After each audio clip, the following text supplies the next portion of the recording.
നിങ്ങളുടെ ഒരു arranged marriage ആയിരുന്നോ ലവ് മാരേജ് ആയിരുന്നോ എന്താണ്? ആണോ? എനിക്കൊരു 3D ഒക്കെ ഡിസൈൻ പഠിക്കണോടത്ത് പഠിപ്പിക്കണ സാറായിരുന്നു. പുള്ളിക്കാരിക്ക് ഒരു സാധനം നമുക്ക് കിട്ടും.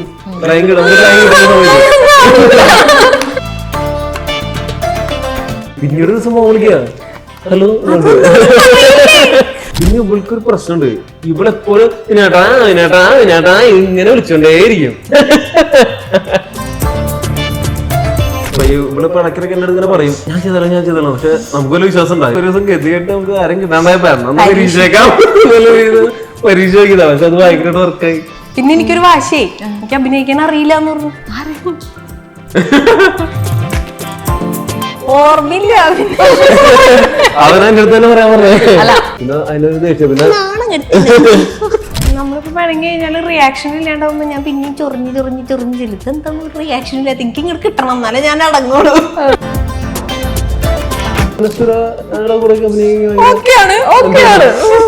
കല്യാണ സമയത്ത് ഞാൻ കല്യാണത്തിന് വേണ്ടി മാത്രമായിട്ട് ജോലിക്ക് വരുന്നുണ്ടായിരുന്നു. കാരണം കല്യാണ സമയം എല്ലാവരും ചോദിക്കും ജോലി. ഞാനും അവിടെ വേറൊരു അന്വേഷിച്ചിട്ടുണ്ടായിരുന്നു റിസപ്ഷനിൽ. അവളെ ഞാൻ 9 അടിച്ചിട്ടുണ്ട്. അത് അവൾക്ക് അറേഞ്ച് ചെയ്യാം. ആ സമയത്ത് ഞാനെന്നല്ല എന്റെ പ്രായത്തിലുള്ള ഏതൊരാളും നോക്കാവുന്ന എല്ലാ ഓട്ടങ്ങളും ഞാൻ നോക്കിയിട്ടുണ്ട്. ആ സമയത്ത് തോന്നുന്ന എല്ലാ തോന്നലുകളും എനിക്ക് തോന്നിയിട്ടുണ്ട്. അതൊന്നും എനിക്കൊരു വിഷയമൊന്നുമല്ല. ആദ്യം ഈ പറഞ്ഞ അഭിനയിക്കാൻ പോകും. ഞാൻ വീട്ടിൽ നിന്ന് ജോലി എന്ന് പറഞ്ഞു ഇവന്റെ വീട്ടിൽ പോയി തിരിക്കും. അവിടെ കറങ്ങിയടച്ചാൽ ശരിയാവില്ല എന്നൊക്കെ ആദ്യം ഉപദേശമായി. പിന്നെ ഉപദേശം ഞാൻ അച്ഛനമ്മ തർക്കങ്ങളായി. പിന്നെ അച്ഛൻ ഒരു ദിവസം ഡീപ്പോയി തല്ലി പിടിച്ച് അതിന്റെ ഒരു പീസ് എടുത്ത് കഴുത്തിന് വയ്ക്കാൻ വന്നു. വിളിച്ചവൻ ചേട്ടനൊക്കെ വന്നു.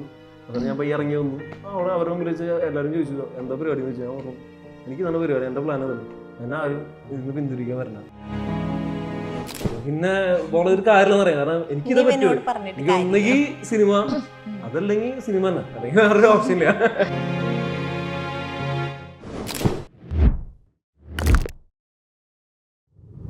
Hi hello, welcome to Django space. ഞാൻ സ്നേഹ. ഇന്ന് എൻ്റെ കൂടെ ഉള്ളത് 2 സ്പെഷ്യൽ ഗസ്റ്റുകളാണ്, കപ്പിളാണ്, നമ്മുടെ യൂട്യൂബേഴ്സ് ആണ്. സോഷ്യൽ മീഡിയയിലൊക്കെ നിങ്ങൾക്ക് പരിചയമുള്ള നമ്മുടെ സ്വന്തം വിനീത് രാമചന്ദ്രൻ ആൻഡ് ചിഞ്ചു വിനീത്. സ്വാഗതം. Thank you. വളരെ ഹാപ്പി ആയിട്ട് ഇങ്ങനെ വന്നിരിപ്പുണ്ട്. ഹാപ്പി ഒന്നുമല്ല കേട്ടോ, ഇവിടെ ഇങ്ങനെ ഫുൾ ടെൻഷൻ അടിച്ചിരിക്കുകയാണ് രണ്ടുപേരും. ശരിക്കും ഇങ്ങനെ ഏത് പരിപാടി വന്നാലും മറ്റേ ലൈഫിൽ ആദ്യമായിട്ട് ചെയ്യുന്ന പോലെ ഭയങ്കര ടെൻഷനാണ് എപ്പോഴും. ഭയങ്കര ടെൻഷൻ. ഫസ്റ്റ് മൊമെന്റിലൊക്കെ ടെൻഷൻ ഉണ്ടാവും, പിന്നെ ഓരോ ദിവസം കഴിഞ്ഞ് തെറ്റാവും, പിന്നെ പ്രശ്നമില്ല. ആദ്യം ടെൻഷൻ പിന്നെ ഓക്കെ ആയിക്കോളൂന്നല്ലേ. ഈ ചിഞ്ചു ഈ പറഞ്ഞ പോലെ ചേട്ടനാണോ എപ്പോഴും ടെൻഷൻ? അല്ല, എനിക്കും ഇവര് ഭയങ്കര കോമ്പറ്റീഷൻ കിട്ടിയതാണോ? അത് ഏതെങ്കിലും അറ്റ് ടൈം ഏതെങ്കിലും ഒരാളായിരിക്കും. ഇപ്പൊ എനിക്ക് ടെൻഷൻ ആണെങ്കിൽ അവളൊക്കെ ആയിരിക്കും, അവൾക്ക് ടെൻഷൻ ആണെങ്കിൽ ഞാനൊക്കെ ആയിരിക്കും. അങ്ങനത്തെ അതുകൊണ്ട് കുഴപ്പമില്ല, രണ്ടും ടെൻഷൻ ആയതുകൊണ്ട് ബാലൻസ് ആയി പോയിക്കോളും. ഓക്കെ, നിങ്ങൾ ഇങ്ങനെ നോക്കുമ്പോഴത്തെ രണ്ടുപേരും കൂടെ കട്ടക്ക് നിന്നിട്ടാണ് നിങ്ങൾ മറ്റേ വീഡിയോസ് ചെയ്യുന്നു, കോണ്ടന്റുകൾ ചെയ്യുന്നു. അതുകൊണ്ടല്ല, വേറെ വിളിച്ച പൈസ കൊടുക്കണം. നല്ല ചെലവുള്ള പരിപാടിയാണിത്. Free service. ഇവിടെ വരാൻ തന്നെ കാരണം ഫ്രീ സർവീസ് ആയതുകൊണ്ട് കൊണ്ടുവരാൻ വലിയ താല്പര്യമൊന്നും ഉണ്ടായിരുന്നില്ല. ഇന്റർവ്യൂനോ അല്ല, അഭിനയിക്കാൻ. തുടക്കത്തിലൊക്കെ വേറൊരു പുള്ളിക്കാരി ആയിരുന്നു. പിന്നെ നമുക്ക് എപ്പോഴും അവൈലബിലിറ്റിയും കാര്യങ്ങളൊക്കെ ഇതായതിപ്പോ പിന്നെ ഞാൻ പയ്യെ ഇവിടെ പഴക്കിനൊക്കെ എന്റെ അടുത്ത് ഇങ്ങനെ പറയും ഞാൻ ചെയ്തോളാം. പക്ഷെ നമുക്ക് വലിയ വിശ്വാസം ഉണ്ടായി. ഇവിടെ പണ്ട് ഞാൻ നാടകം ചെയ്തത് എന്തൊക്കെയോ ഡ്രാമ സ്കൂളിൽ മറ്റേ യൂത്ത് ഫെസ്റ്റിലും അങ്ങനെ എന്തൊക്കെ ചെയ്തെന്നൊക്കെ പറയാറുണ്ട്. പക്ഷെ നമുക്കറിയാം ഒരു വിശ്വാസം നമുക്ക് വരുന്നില്ല. പിന്നെ ഒരു ദിവസം ഗതികെട്ട് നമുക്ക് ആരും കിട്ടാണ്ടായപ്പോ പരീക്ഷയ്ക്കാം പരീക്ഷ നോക്കിയതാ. പക്ഷെ അത് ഭയങ്കരമായിട്ട് വർക്കായി. അത് വർക്കായി, പക്ഷെ എന്റെ കയ്യിൽ നിന്ന് കുറെ പാളിയിട്ടുണ്ട്. അല്ല, അത് ഓഫ് കോഴ്സ് നമ്മൾ തുടക്കത്തിലൊക്കെ വരുമ്പോഴത്തേന് വരുമല്ലോ. പിന്നെ എനിക്കൊരു വാശിയായി, എനിക്ക് അഭിനയിക്കാൻ അറിയില്ല എന്ന് പറഞ്ഞു. അല്ല, അങ്ങനെയല്ല, അറിയില്ല എന്നല്ല, ഒരു ചെയ്ത് വരുമ്പോഴാണല്ലോ അതിന്റെ ഒരു സാധനം ഉണ്ടാവാ. അപ്പൊ ഇമ്പ്രൂവ് ചെയ്യണം എന്ന് പറയും. പക്ഷെ ഇവള് വിചാരിക്കും ഞാൻ അറിയില്ല പറഞ്ഞു വിചാരിക്കും. ഭയങ്കര എളുപ്പപ്പണിയാണെന്ന് വിചാരിച്ച് വന്നേ. പക്ഷെ പിന്നെ വേണ്ടത് എളുപ്പപ്പണിയല്ലേ. ആക്ടേഴ്സിനെ ഒക്കെ സംബന്ധിച്ച് കൊടുക്കണ്ട നമുക്ക്. നിങ്ങളിപ്പോ ഈ കോണ്ടന്റ് ക്രിയേഷൻ അല്ലെങ്കിൽ നിങ്ങൾ ഷോർട്ട് ഫിലിംസ് ചെയ്യുന്നു, വെബ് സീരീസുകൾ ചെയ്യുന്നു, ഇതൊക്കെ ആക്ച്വലി മാരേജിന് ശേഷമാണോ ഇതിലേക്കൊക്കെ വരുന്നത്, അതോ മാരേജിന് മുമ്പാണോ? ഞാൻ മാരേജിന് ശേഷമാണ്. ഞാൻ മാരേജിന് മുമ്പോട്ട് സ്റ്റാർട്ട് ചെയ്യുന്നുണ്ടാവും. എനിക്ക് മാരേജിന് ശേഷമാണ് ഞാൻ ഈ പറഞ്ഞ പോലെ ആളെ കൂടെ കൊണ്ടുവന്നല്ലേ. അപ്പൊ ഞാൻ ചോദിക്കട്ടെ, നിങ്ങളുടെ ഒരു അറേഞ്ച്ഡ് മാരേജ് ആയിരുന്നോ ലവ് മാരേജ് ആയിരുന്നോ എന്താണ്? ഞങ്ങളുടെ ലവ് മാരേജ് ആയിരുന്നു. ആണോ? എത്ര വർഷത്തെ പ്രണയമായിരുന്നു? 7 വർഷം 7 വർഷം പ്രണയിച്ച് 7 വർഷം പ്രണയിച്ച് വിവാഹം കഴിച്ചിട്ടാണ് എന്റെ മുമ്പിൽ ഇരിക്കുന്നത്. അപ്പൊ ഞാൻ ഒന്ന് കേക്കട്ടെ ആ ലവ് സ്റ്റോറി ഒക്കെ എങ്ങനെയാണ് കണ്ടുമുട്ടിയത്? ലവ് സ്റ്റോറി പറയാനത് ഓർമ്മയില്ല പിന്നെ. അവനെ എന്റെ അടുത്ത് തന്നെ പറയാൻ പറഞ്ഞേ. അല്ല അതാണ് സത്യം, നീ വേണമെങ്കിൽ പറഞ്ഞു അല്ലേ, ഓർക്കുന്നില്ല. ഓർമ്മയില്ല, പറ. അല്ല ഞാൻ ലവ് സ്റ്റോറി പറയണം. പറഞ്ഞ കൊള്ളാവും. നിങ്ങളുടെ പ്രേക്ഷകർ അല്ലെങ്കിൽ വ്യൂവേഴ്സ് ഒക്കെ കാണാനിരിക്കുന്നത് എങ്ങനെയാണ് വിനീതും ചിഞ്ചും കണ്ടുമുട്ടിയത്, എങ്ങനെയാണ് പ്രണയിച്ചതെന്നൊക്കെ എല്ലാവർക്കും അറിയാൻ താല്പര്യമില്ലേ? നീ തുടങ്ങി. കല്യാണം കഴിഞ്ഞ് ഇനി ഇപ്പൊ അറിഞ്ഞത് വലിയ ലവ് സ്റ്റോറി ഒന്നുമില്ല.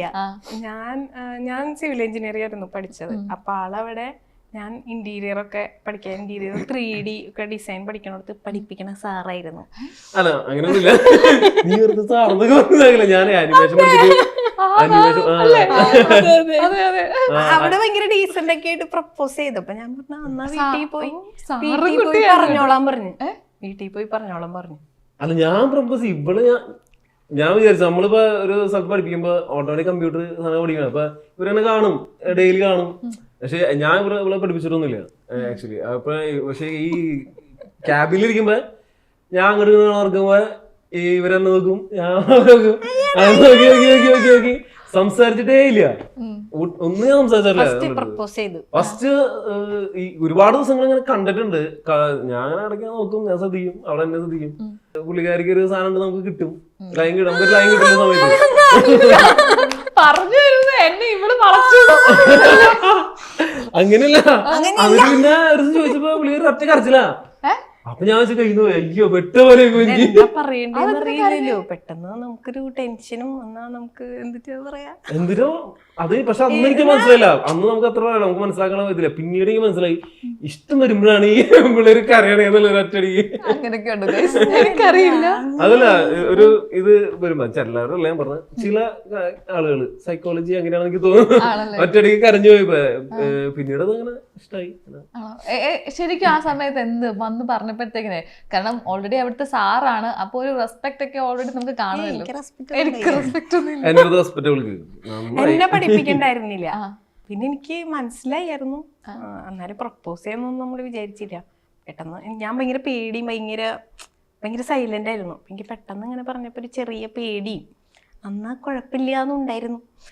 ഞാൻ പറഞ്ഞു വീട്ടിൽ പോയി പറഞ്ഞോളാൻ പറഞ്ഞു. സ്റ്റാർട്ടിങ് കുറച്ച് നാൾ കഴിഞ്ഞപ്പോ എന്നെ വീട്ടിൽ പോയി പറഞ്ഞാള്. പിന്നെ ഞങ്ങള് സെറ്റായി. ആക്ച്വലി ഞാൻ ആ സമയത്ത് അങ്ങനെ ഭയങ്കര സീരിയസ് ആയിട്ടുള്ള ഒരു ലൈനിൽ നോക്കി അങ്ങനെ ഇതല്ല. പിന്നെ എപ്പോഴോ ഞാൻ പിന്നെ അങ്ങനെ ഒരു ലൈനിൽ നോക്കിയല്ല ആക്ച്വലി സ്റ്റാർട്ടിങ്. അത് അവൾക്കറിയാം. പക്ഷെ പിന്നീട് ഞാൻ ബാംഗ്ലൂർക്ക് പോയി. എനിക്ക് ജോലിയുടെ ബാംഗ്ലൂർ പോയി. അവിടെ ജോലി ചെയ്തോണ്ടിരിക്കുന്ന സമയത്ത് ഞാൻ അത് കിട്ടി വേറെ മൂടായി. ആ സമയത്ത് ഇങ്ങനെ ഒരു ദിവസം വിളിച്ചേക്കാം അങ്ങനെ. പക്ഷെ അന്ന് ഞാൻ അവിടെ നിന്ന് രക്ഷപ്പെട്ട പോലെ ഞാൻ പറയാം. കാരണം ദൈവമേ കരയും ചെയ്തൊന്നും നാണക്കേടായില്ല. ഞാൻ ഇറങ്ങണ സമയത്ത് ആണ്. അപ്പൊ അവിടെ നിന്ന് സ്കിപ്പ് ചെയ്ത് നൈസായിട്ട് പോയത് അവിടെ നിന്ന്. പിന്നീട് ഒരു ദിവസം ഫോൺ വിളിക്കുക, ഹലോ. പ്രശ്നമൊന്നുമില്ല, നമ്മൾ മാത്രമല്ല അറിയുന്നത്. പക്ഷെ ഫോൺ വിളിച്ച് എനിക്ക് ഭയങ്കര സന്തോഷമാണ്. കാരണം ഞാൻ ചിന്തിക്കണില്ല പുള്ളിക്കാരി. അപ്പൊ ആ സമയത്ത് അങ്ങനെ എനിക്കത് ഭയങ്കര ടെൻഷനായി, ഇതായി തുടങ്ങി. പിന്നെ അങ്ങനെ സീരിയസ് ആയി. പിന്നെ നാട്ടില് പിന്നെ ഇവിടെ കാണില്ല. പിന്നെ ഇവിടെ ലൈൻ ഉണ്ടല്ലോ സ്വാഭാവികമായിട്ട്. പിന്നെ ഇവിടെ കാണുന്നത് നീ പിന്നെ നാട്ടിലേക്ക് ഉണ്ടായില്ലേ? ഭയങ്കര പറഞ്ഞു. ഇപ്പൊ ആ സമയത്ത് വെച്ചാല് ഓൾറെഡി സാറാണ് അവിടുത്തെ. അപ്പം ഇങ്ങനെ ഒന്ന് പറയുമ്പോഴത്തേക്കിനെ എനിക്കൊന്ന് നമ്മൾ പ്രേമത്തിലൊക്കെയാണ് കണ്ടിട്ടുള്ളത് അല്ലെ, പലരും ഇങ്ങനെ നമ്മൾ കാണുമ്പോഴത്തേക്കിന് ഒരു സാർ കുട്ടി പ്രണയമാക്കി. അപ്പൊ ടെൻഷനൊക്കെ ഉണ്ടായിരുന്നു, അയ്യോ ഞാൻ ചെന്ന് പറഞ്ഞ ഇത് കോളേജിലെങ്ങനെ സീനാവോ. അത് ഞാൻ മലരും മറ്റേതുപോലത്തെ സാറല്ല, ഞാൻ അങ്ങനത്തെ ഒരു സാറല്ല ആക്ച്വലി. കാരണം അത് മറ്റേ കോളേജിൽ പഠിപ്പിക്കുന്ന ഒരു സാറ് പരിപാടിയൊക്കെ. ഞാൻ സത്യം പറഞ്ഞ എനിക്ക് സത്യം പറഞ്ഞ ഞാൻ വേറെ മൂഡിലാണ് വരുന്നത് ആക്ച്വലി. കാരണം എനിക്ക് നേരം പോണം, പൈസ കിട്ടണം. പിന്നെ ഇത് അങ്ങനത്തെ ഒരു സെറ്റപ്പും കേരളക്കാണ്. അപ്പൊ നൈസ് രസമാണ്.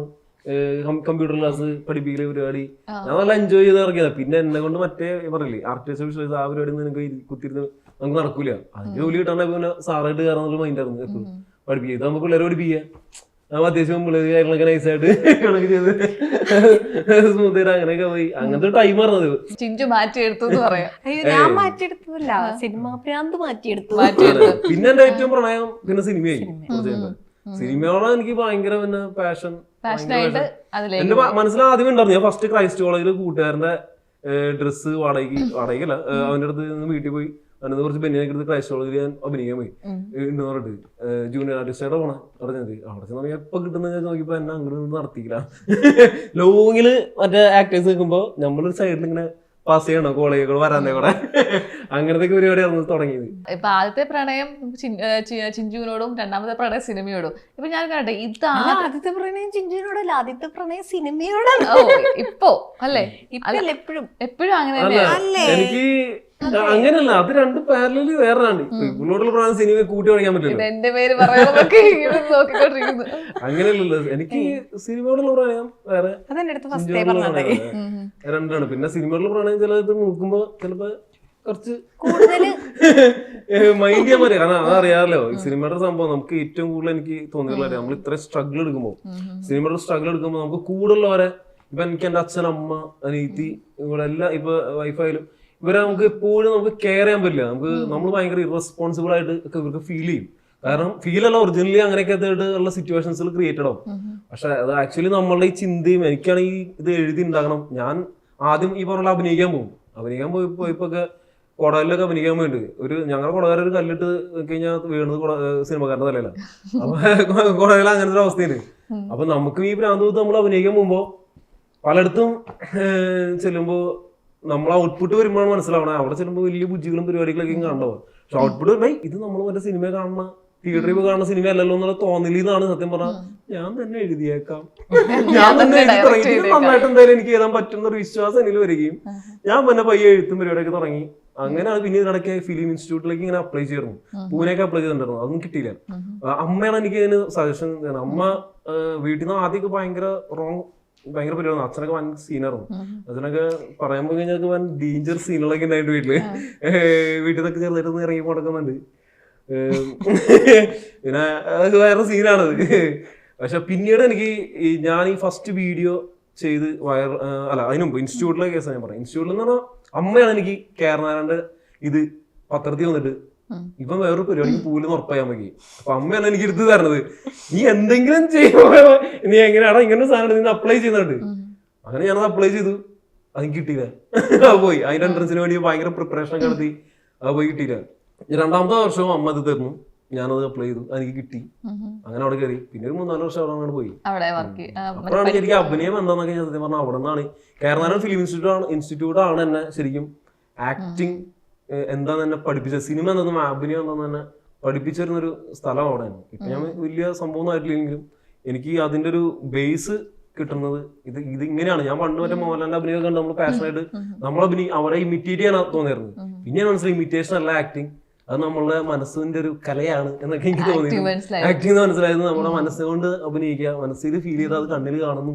ഇതൊക്കെ പഠിപ്പിച്ചു തന്ന സ്ഥലം കേരള ഫിലിം ഇൻസ്റ്റിറ്റ്യൂട്ട് ആണ്. അവിടുത്തെ മെയിൻ സാറായ ജ്യോതിഷ് എം ജി എന്ന് പറഞ്ഞ സാറ്, എന്റെ ഗുരു ആളാണ്. എന്നെ എനിക്ക് ഏറ്റവും വലിയൊരു മോട്ടിവേറ്റർ.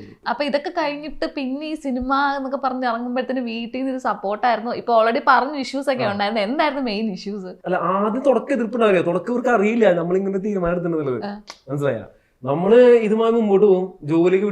ജോലി പരിപാടിക്ക് വിട്ട് ഞാൻ പയ്യെ സ്കിപ്പായി.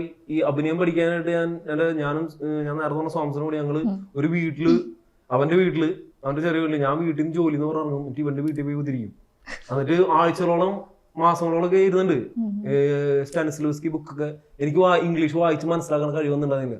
അപ്പൊ ഇവനാണെങ്കിൽ നല്ല ഇംഗ്ലീഷ് ഞാനുണ്ട്. അപ്പൊ ഇവൻ വായിക്കും, ഇവൻ അതിന്റെ അർത്ഥം പറഞ്ഞിട്ട് ഞാൻ കേൾക്കും. അല്ലെങ്കിൽ ഞാൻ വായിക്കും, അവൻ അതിന്റെ അർത്ഥം പറഞ്ഞിട്ട് കേൾക്കും. അപ്പൊ ഞാൻ അവനൊരു റീഡറും, അവനെനിക്ക് ഇത് പറഞ്ഞു ഇങ്ങനെയൊക്കെ ഇരുന്നുണ്ട് പറയാം. ഇതൊക്കെ പറഞ്ഞു കഴിഞ്ഞാൽ ആരും വിശ്വസിക്കില്ല. വെച്ചാൽ അങ്ങനെയൊക്കെ ഒരുപാട് സമയം ഇതിനുവേണ്ടി ഇതിന്റെ കാര്യങ്ങളൊക്കെ മനസ്സിലാക്കാനൊക്കെ ആയിട്ട് ഇങ്ങനെയൊക്കെ ശ്രമിച്ചിട്ടുണ്ട്.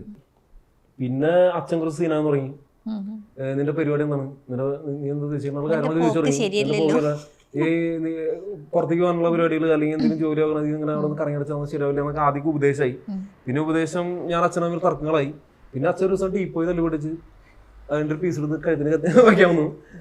അവസാനം ഞാൻ വീട്ടിൽ നിന്ന് അമ്മ വാരൊന്നും തന്നെ പുറത്താക്കി. ഞാൻ നേരെ വീടിന്റെ ടെറസിന്റെ മുകളിൽ പോയിരുന്നു. കുറച്ച് കഴിയുമ്പോൾ വെല്ലിച്ചനും ഒക്കെ വിളിച്ചു വരുത്തി. വെല്ലിച്ചൻ മരിച്ചു പോയിക്കാൻ. വെല്ലിച്ചൻ ചേർന്നൊക്കെ വന്നു. അതാണ് ഞാൻ പയ്യെ ഇറങ്ങി വന്നു. അവസാനം ഞാൻ അവിടെ അവരെ മുമ്പിൽ വെച്ച് എല്ലാവരും ചോദിച്ചു എന്താ പരിപാടി എന്ന് വെച്ചാൽ ഞാൻ പറഞ്ഞു എനിക്ക് നല്ല പരിപാടി, എന്റെ പ്ലാൻ തന്നെ. എന്നെ ആരും ഇതിന് പിന്തിരിക്കാൻ വരണ്ട.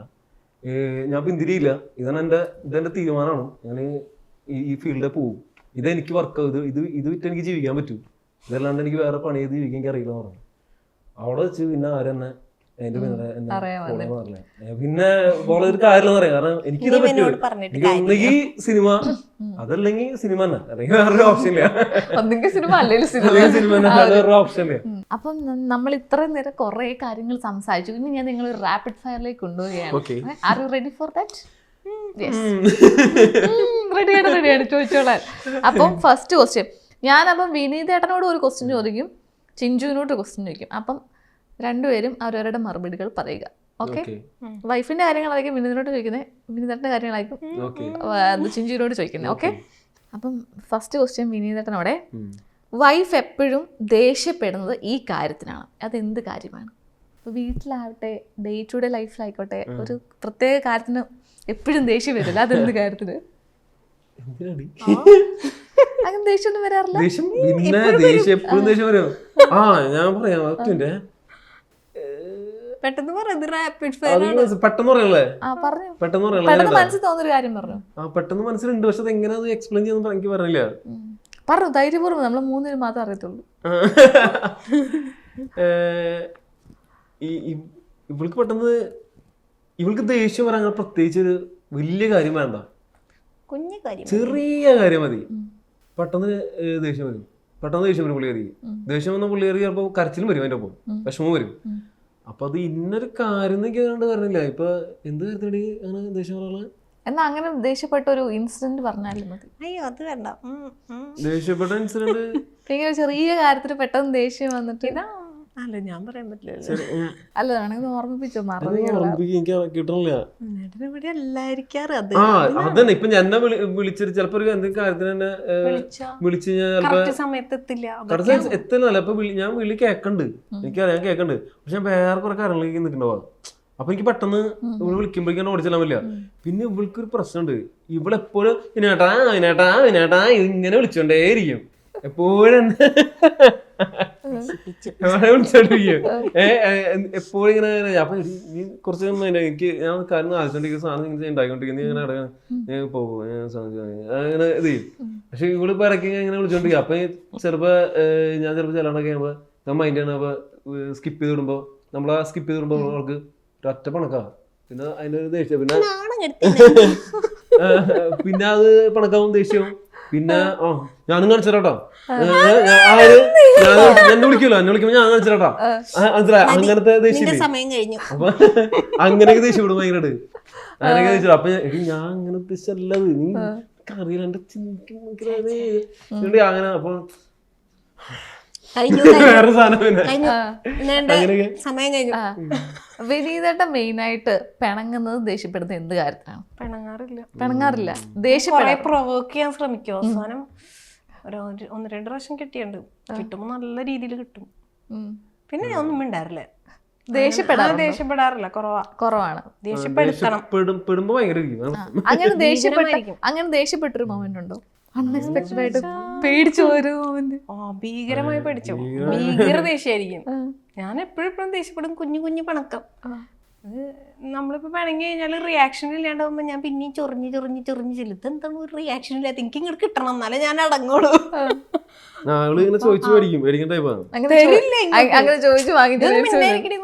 രണ്ട് പറഞ്ഞു കഴിഞ്ഞാൽ എനിക്ക് സമ്മതനെയാണ്. ശരി, ഇത് പറയില്ല. ചൊറിഞ്ഞ് ഒരു ദിവസം നല്ലത് വാങ്ങിച്ചു ഞാൻ. അതെന്തിനാന്ന് എനിക്ക് ഓർമ്മയില്ല. ഇവള് ചിലപ്പോ ചീത്ത പറഞ്ഞു വരും. കാരണം ചീത്ത പറഞ്ഞാൽ പെട്ടെന്ന് പ്രശ്നം തരും. അങ്ങനെ ഉണ്ടല്ലോ ചില കാര്യങ്ങള്. ചിലപ്പോ ഇല്ലെങ്കിൽ ഇങ്ങനെ ആദ്യം പിടിച്ച് ഇങ്ങനെ പറഞ്ഞുകൊണ്ടേയിരിക്കും. അപ്പൊ നമ്മള് ജസ്റ്റ് കുറെ നേരം കേട്ടുമ്പോ ചിലപ്പോ ഒന്ന് രണ്ട് ചീത്ത പറഞ്ഞു കഴിഞ്ഞാൽ നമ്മൾ തിരിച്ച് റിയാക്ട് ചെയ്ത് കഴിഞ്ഞാൽ അവൾക്ക് അതായിരിക്കും ചിലപ്പോ വേണ്ടത്, ഒരു റിയാക്ഷൻ ആയിരിക്കും വേണ്ടത്. അങ്ങനത്തെ ചില മൊമെന്റുകളിൽ എനിക്കത് മനസ്സിലാവും. ഞാൻ അപ്പൊ ഒരു നാട് കൊടുക്കും. അപ്പൊ അവിടെ തീരാ പ്രശ്നം. പിന്നെ പ്രശ്നമില്ല, പിന്നെ എനിക്കൊന്ന് കരയണം. പിന്നെ അവൾക്ക് എന്തുണ്ടെങ്കിലും പ്രശ്നം തീർക്കണത് കരഞ്ഞാലേ തീരുള്ളൂ പ്രശ്നം, കരയാണ്ട് തീരില്ല. അതാണ് ഒരു ഇതുള്ളത്. അടുത്ത ക്വസ്റ്റ്യനെ, വിനീതനോടെ ആ. ഫ്രണ്ട്സിന്റെ കൂടെ ഒക്കെ നമ്മൾ കറങ്ങാൻ പോകുമ്പോൾ ചിലപ്പോഴൊക്കെ നമ്മൾ വൈഫിനോട് കള്ളം പറഞ്ഞിട്ടായിരിക്കും പോകുന്നതല്ലേ? കാരണം പുള്ളിക്കാരെ കൊണ്ടുപോകാൻ പറ്റത് അങ്ങനെ ചിലപ്പോഴൊന്നുമല്ല, കുറേ അങ്ങനെ കള്ളം പിടിച്ചിട്ടുള്ള അങ്ങനെ പിടിച്ചിട്ടുണ്ടെങ്കിൽ അങ്ങനെ ഒരു ഇൻസിഡന്റ് ഉണ്ടോ? പിടിച്ചെന്നല്ലേ ഞാൻ കള്ളം പറയും, എന്റെ വായ തന്നെ വീഴുകയും ചെയ്തു. അങ്ങനെ കള്ളം പറഞ്ഞ് പിടിച്ചിട്ടുള്ള എക്സാമ്പിള് പറയാം. എക്സാമ്പിള് ഇപ്പൊ ഒരു സിനിമയ്ക്ക് പോയി, ഞാൻ പറയും നമുക്ക് ഒരുമിച്ച് പോവാട്ടോ എന്ന് പറഞ്ഞുകൊണ്ടിരിക്കുന്ന സിനിമയായിരിക്കും. ആള് ഞാൻ സിനിമ ഒന്നും കണ്ടിട്ടില്ല എന്നുള്ള രീതിയിൽ പറയും. തൊട്ടപ്പുറത്തിരുന്നിട്ട് എടാ ആ സിനിമ ഇങ്ങനെയായിരുന്നു അങ്ങനെയായിരുന്നു എന്ന് പറഞ്ഞ് റിവ്യൂ പറയും. അപ്പൊ ഞാൻ എല്ലാം കേട്ടോണ്ടിരിക്കും. അത് കഴിഞ്ഞിട്ട് അവസാനം ചോദിക്കും, അപ്പൊ തന്നെ പൊളിഞ്ഞു, എല്ലാം പൊളിയും. അപ്പൊ പക്ഷെ എനിക്കത് പിടിച്ചൊരു പ്രശ്നമില്ല. പക്ഷെ ആ മൊമെന്റിൽ ഞാൻ ചിലപ്പോ കള്ളം പറയും. കാരണം ആ മൊമെന്റിൽ ചിലപ്പോൾ പറഞ്ഞു ഇവൾക്ക് ഭയങ്കര വിഷമവും. ഞാൻ ഇവിടെ വിളിക്കാണ്ട് ഇവിടെ കൂട്ടാണ്ട് സിനിമയ്ക്ക് പോയി, ഇവിടെ ഇപ്പൊ പറഞ്ഞോ ആ സിനിമ ഒരുമിച്ച് കാണാനൊക്കെ പറഞ്ഞിട്ടുണ്ടാവും. അപ്പൊ പക്ഷെ ഞാനത് മൈൻഡ് ചെയ്യില്ല. ഞാൻ ചിലപ്പോ എനിക്ക് ആ കാണാനുള്ള ടെൻഡൻസി കാരണം പുറത്തേക്കുന്ന സമയത്ത് ചിലപ്പോൾ കൂട്ടാൻ വരും, ആളും കണ്ട് സിനിമയ്ക്ക് പറഞ്ഞു ഞാൻ ഇവിടെ കണ്ടു കിടും. എല്ലാ സിനിമ തിയേറ്ററിൽ വിളിക്കും, അവ എടുക്കില്ല. എടുക്കില്ല എടുക്കാൻ പുറത്ത് ഞാനേ വേറെ വേറെ തിരക്കിലാണ് എന്തറി അവള് എപ്പോഴും വരാൻ ചോദിക്കും. ചിലപ്പോ പക്ഷെ രണ്ടാമത്തെ ദിവസം കൂട്ടുകാരൻ ചിലപ്പോ പറയും, കൂട്ടുകാരൻ വിളിച്ചിട്ട് പറയും അവളെ മറ്റേ സിനിമ എന്തായി കണ്ടിട്ടുണ്ടെന്നൊക്കെ വെച്ച് വിളിക്കും. ഞാൻ കണ്ടുറാ, ഞാൻ സിനിമ കണ്ടു, ഇന്നലെ പോയി കണ്ടിരുന്നു. കുഴപ്പമില്ല എന്നെ അപ്പൊ ഇവള് കേൾക്കും അടുത്തിരുന്ന്. കേട്ട് എല്ലാം കഴിഞ്ഞിട്ട് ഫോൺ കട്ട് ചെയ്ത് കൂടെ അടുത്തുണ്ട് എന്നെ കൂട്ടാണ് സിനിമ കണ്ടു കേട്ടു മനസ്സിലായി, പിന്നെ തുടങ്ങും അങ്ങനത്തെ. ഇല്ല, ഞാൻ അങ്ങനെ പ്രശ്നമൊന്നും ഉണ്ടാക്കില്ല. കാരണം കൂട്ടുകാരൻ്റെ കൂടെ പോയി കാണും, പിന്നെ എൻ്റെ കൂടെ പുതിയതായിട്ട് കാണുന്ന പോലെ വീണ്ടും ഒന്ന് കാണും. അത് കഴിഞ്ഞിട്ട് വേറെ കൂട്ടുകാരൻ്റെ കൂടെ അതേ സിനിമ തന്നെ വീണ്ടും പോയി കാണും. ആരെ പെടക്കാൻ ഇഷ്ടമല്ലല്ലേ? ഇല്ല, സിനിമ എത്ര വേണമെങ്കിലും ഞാൻ ചിലപ്പോ പറയില്ല, ഞാൻ അവളോട് കൂളായിട്ട് അറിയാത്തോലി ഞാൻ ആണല്ലടി. പിന്നെ എന്താന്ന് വെച്ചാൽ എനിക്ക് രണ്ടാമത്തെ പോട്ടെ ഞാൻ ചിലപ്പോൾ ചില സിനിമകൾ കാണും, ഇഷ്ടമായ സിനിമകൾ 2 പ്രാവശ്യം 3 പ്രാവശ്യം കാണുന്നുണ്ട്. അങ്ങനെ കാണുന്നത് ഇപ്പൊ അതിനെ കുറിച്ച് വേറെ എന്തെങ്കിലും എനിക്ക് പഠിക്കാൻ പറ്റും, ആ രീതിയിലൊക്കെ ഇങ്ങനെ പോയിരിക്കും. ഓക്കെ, അടുത്ത ചിഞ്ചുവിനോടെ വിനീതേട്ടൻ ഇമ്പ്രൂവ് ചെയ്യണം എന്ന് തോന്നുന്ന ഒരു കാര്യമുണ്ടോ, അല്ലെങ്കിൽ എന്തെങ്കിലും ഒരു സ്കില്ലുണ്ടോ, അല്ലെങ്കിൽ ലൈഫിലാണെങ്കിലും എന്തെങ്കിലും കാര്യത്തിൽ നിന്ന് ഇമ്പ്രൂവ് ആവണമെന്ന് തോന്നുന്നു? പ്രസന്റിൽ ഇരിക്കണം എന്ന് എനിക്ക് ഭയങ്കര പ്രസൻസ് ഓഫ് മൈൻഡ് അല്ലേ? അത് ശരിയാ, അത് കറക്റ്റ് ആണ്. അത് ഭയങ്കര ഒരു ആക്ടർക്ക് വേണ്ട ഒരു വലിയൊരു ക്വാളിറ്റി പ്രസൻസ് ഓഫ് മൈൻഡ്, പക്ഷെ അതെനിക്ക് കുറച്ച് കുറവാണ്. പിന്നെ എന്തൊക്കെയോ ഉണ്ട് എനിക്ക് ഇപ്പൊ കിട്ടണില്ല. പ്രസൻസ് ഓഫ് മൈൻഡ് ആണ് മെയിൻ. അതെന്താന്ന് പറയാ, അത് എനിക്ക് നല്ല പ്രസൻസ് ഓഫ് മൈൻഡ് ഉണ്ടായിരുന്ന ഒരാളാണ്. പക്ഷെ ഇപ്പൊ ഈ എഴുത്തും ഇതിന്റെ ഈ പരിപാടിക്ക് തിരിഞ്ഞവനെ എഴുത്തും പരിപാടിയും എന്ന് പറഞ്ഞാൽ നമ്മളെപ്പോഴും വേറൊരു ലോകത്തേക്ക് പോയിട്ടുള്ള പരിപാടിയാണ്. നമ്മളൊരു ക്യാരക്ടർ ഉണ്ടാക്കണമെങ്കിൽ നമ്മൾ വെറുതെ ഒരു ക്യാരക്ടർ ഉണ്ടാക്കണതല്ല, നമ്മൾ ആ സ്ഥലത്ത് പോയിട്ട് അവിടെ നിന്ന് സാധനം എടുത്ത് കൊണ്ടുവന്ന് ആ കഥാപാത്രമായിട്ടാണ് എഴുതിയിട്ടാണ് സാധനങ്ങൾ പുറത്തേക്ക് വരണത്. അപ്പൊ അങ്ങനെ പോകുന്ന ആളുകൾക്ക് എനിക്ക് തോന്നുന്ന പ്രസൻസ് ഓഫ് മൈൻഡ് കുറച്ച് കുറവായിരിക്കും. എനിക്ക് എൻ്റെ ഒരു എക്സ്പീരിയൻസ് എനിക്ക് തോന്നിയത്. അടുത്ത വിനീതേട്ടനോട്, വിനീതേട്ടൻ ഒരു ദിവസം ഹീറോ ആവാൻ സാധിച്ചാല് ഹീറോയിനായിട്ട് വരണമെന്ന് ആഗ്രഹിക്കുന്ന ഒരു നടി ആരാണ്? ഹീറോ എന്നൊക്കെ പറയില്ല, അല്ല എന്നാലും പറയാം, നമുക്കൊരു സങ്കല്പമൊക്കെ ആണല്ലോ ഈ ആളുടെ കൂടെ ഒന്ന് ഹീറോ ആയിട്ടൊക്കെ അഭിനയിക്കണം എന്നൊക്കെ ഉള്ളത്. അങ്ങനെ ചോദിച്ചാൽ കൺഫ്യൂഷൻ ഉണ്ട്. ഞാൻ 2 പേര് പറയാം. ഐശ്വര്യലക്ഷ്മി, നിമിഷ സജയൻ, അനശ്വര രാജൻ, മമിത ബൈജു, പിന്നെ ഒരാളുടെ കീർത്തി സുരേഷ്. 5 പേരുടെ പേര് ഞാൻ പറഞ്ഞിട്ടുണ്ട്. വേണേ ഒന്നുകൂടെ എനിക്ക് 5 പേരും കൂടെ അഭിനയിച്ചാലും എനിക്ക് അതൊന്നും പറ്റില്ല, ഒരാളുടെ പേര് പറ. 5 പേരില് എനിക്ക് എനിക്ക് അപർണ ബാലമുരളി.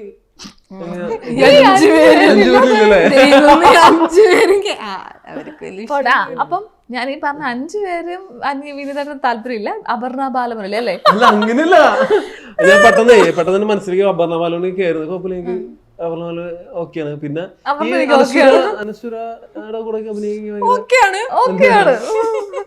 അല്ല അങ്ങനെയല്ല, ദൈവമേ ഇതൊക്കെ എങ്ങനെയാ എടുക്കുന്നത്? അല്ല, അപർണ ബാലമുരളിയുടെ അപർണയുടെ പേര് പറയാൻ എന്താ കാരണം? അപർണയെ അത്ര ഇഷ്ടമാണോ? I mean as an actress. എനിക്ക് ആസ് ആൻ ആക്ട്രസ് ഭയങ്കര ഇഷ്ടമാണ് അപർണ, ഭയങ്കര സ്വാഭാവികം, നല്ലൊരു ആക്ട്രസ്. പിന്നെ നിമിഷ സജയൻ അടിപൊളി ആക്ട്രസ്. എനിക്കങ്ങനെ നന്നായിട്ട് അഭിനയിക്കുന്നവരുടെ കൂടെ അഭിനയിക്കാൻ എനിക്കിഷ്ടമാണ്. ബാക്കി എല്ലാവരും നന്നായിട്ട് അഭിനയിക്കുന്നുണ്ട്. ഞാൻ അങ്ങനെ ഞാൻ ഉദ്ദേശിച്ചത് ഗ്ലാമർ നോക്കിയിട്ടൊന്നുമല്ല, എനിക്ക് അങ്ങനെ തോന്നിയില്ല. ഞാൻ ഗ്ലാമർ നോക്കിയിട്ട് അല്ല, എനിക്ക് നല്ല, ഞാൻ ഇവരോട് പറഞ്ഞിട്ടുണ്ട് ഗ്ലാമർ അല്ല ആക്ടിങ് പെർഫോമൻസ് അതിലാണ് വാല്യൂ ഉള്ളത്. അപ്പൊ ഞാനിപ്പോ ചിന്തിച്ചത് ആ ഒരു പോയിന്റ് ഓഫ് വ്യൂ എനിക്ക് ഞാൻ പറഞ്ഞു. പിന്നെ ഗ്ലാമർ ഒക്കെ എനിക്ക് ഇഷ്ടമുള്ള ആളുകൾ നമുക്ക് എന്താ പറയാ, പിന്നെ